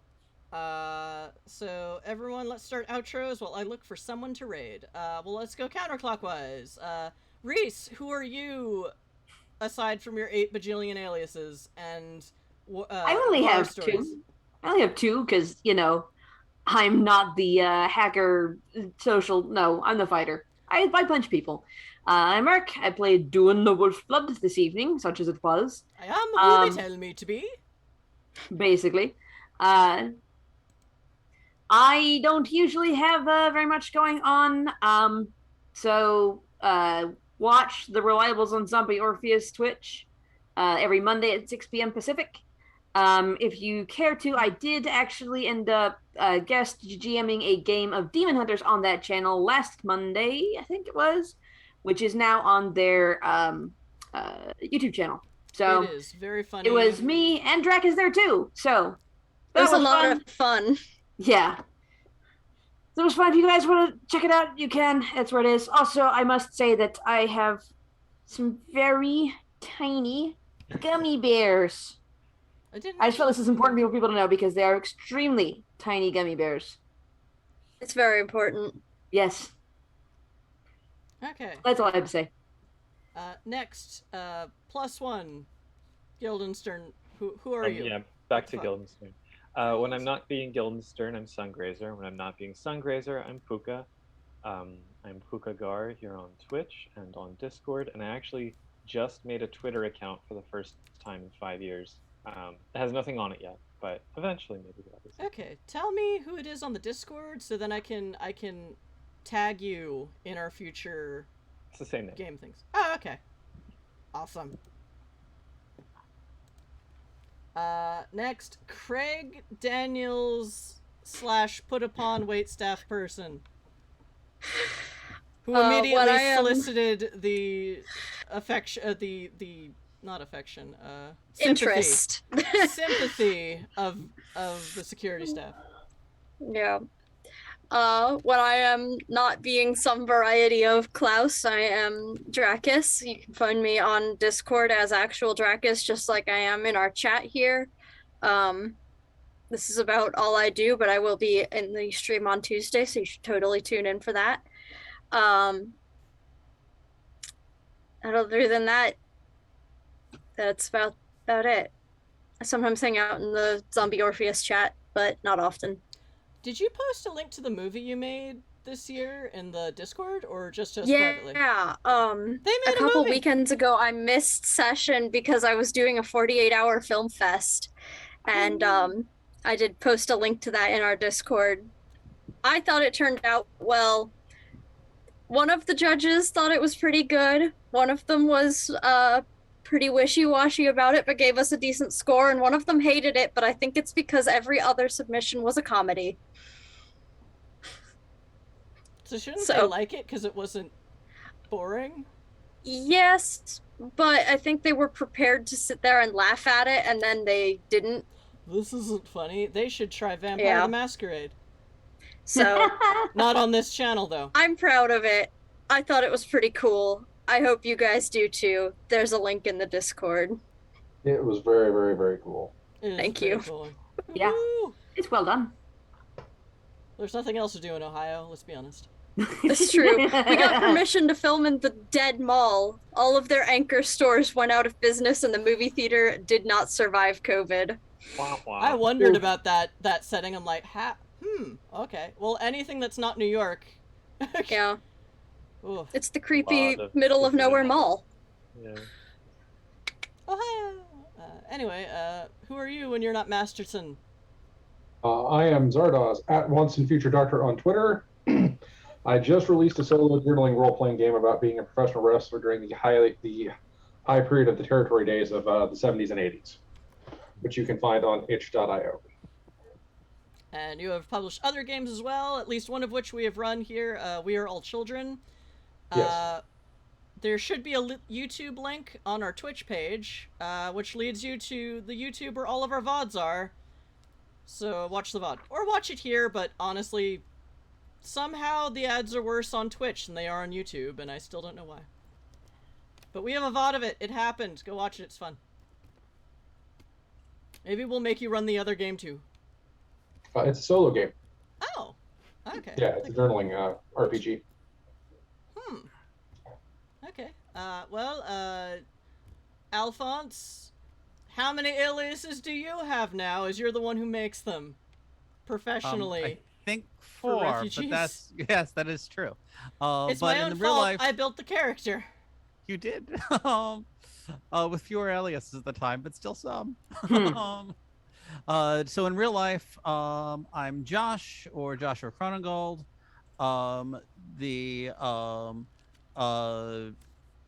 I'm in Rain, which should be buyable in Rain Worlds, which should be buyable from Greg Stoltz and Atomic Overmind Press at some point. The Kickstarter, I think, has delivered, but I'm not quite sure what the state of a physical book is. Beyond that, you can find me as Neme or Nemex. Nemex in the chat here. Neme on Twitter and Tumblr and a bunch of other places. I think also YouTube. But I haven't been doing that much because for the last month and a half, I've been eaten by Genshin Impact. Don't let this happen to you, or do. It's a really fun game. Come and talk about it on our Discord. Which is also linked on our Twitch page down there. So we are going to raid the Dice Cult. Genshin claims another victim. Yes, we'll start a Genshin victim support page on our Discord. We are going to raid the Dice Cult because they are running Vampire the Masquerade, and I like supporting family now that we are officially part of it, or will be on Tuesday. Woohoo! All right, so go achieve things, call that Vampire the Taskerade. Heyo. If you can't tell, whether or not we ever get to the radio portion of this channel, we like puns here. So if you don't be here. Just saying it. It's fine. There are plenty of other channels to watch. Drampire the Flaskerade? That's the boozy version where you take a shot every time you critically fail. Yeah. Yeah. A messy critical, if you will. That's got to be a drink somewhere at some con. Alright, raiding the Dice Cult. Prepare to raid. Chat, thanks for watching. Whether live or VOD, hang out with us on Discord. We're pretty chill. Take care of yourselves. Take care of each other. And we will see you on Tuesday or next Saturday. Bye.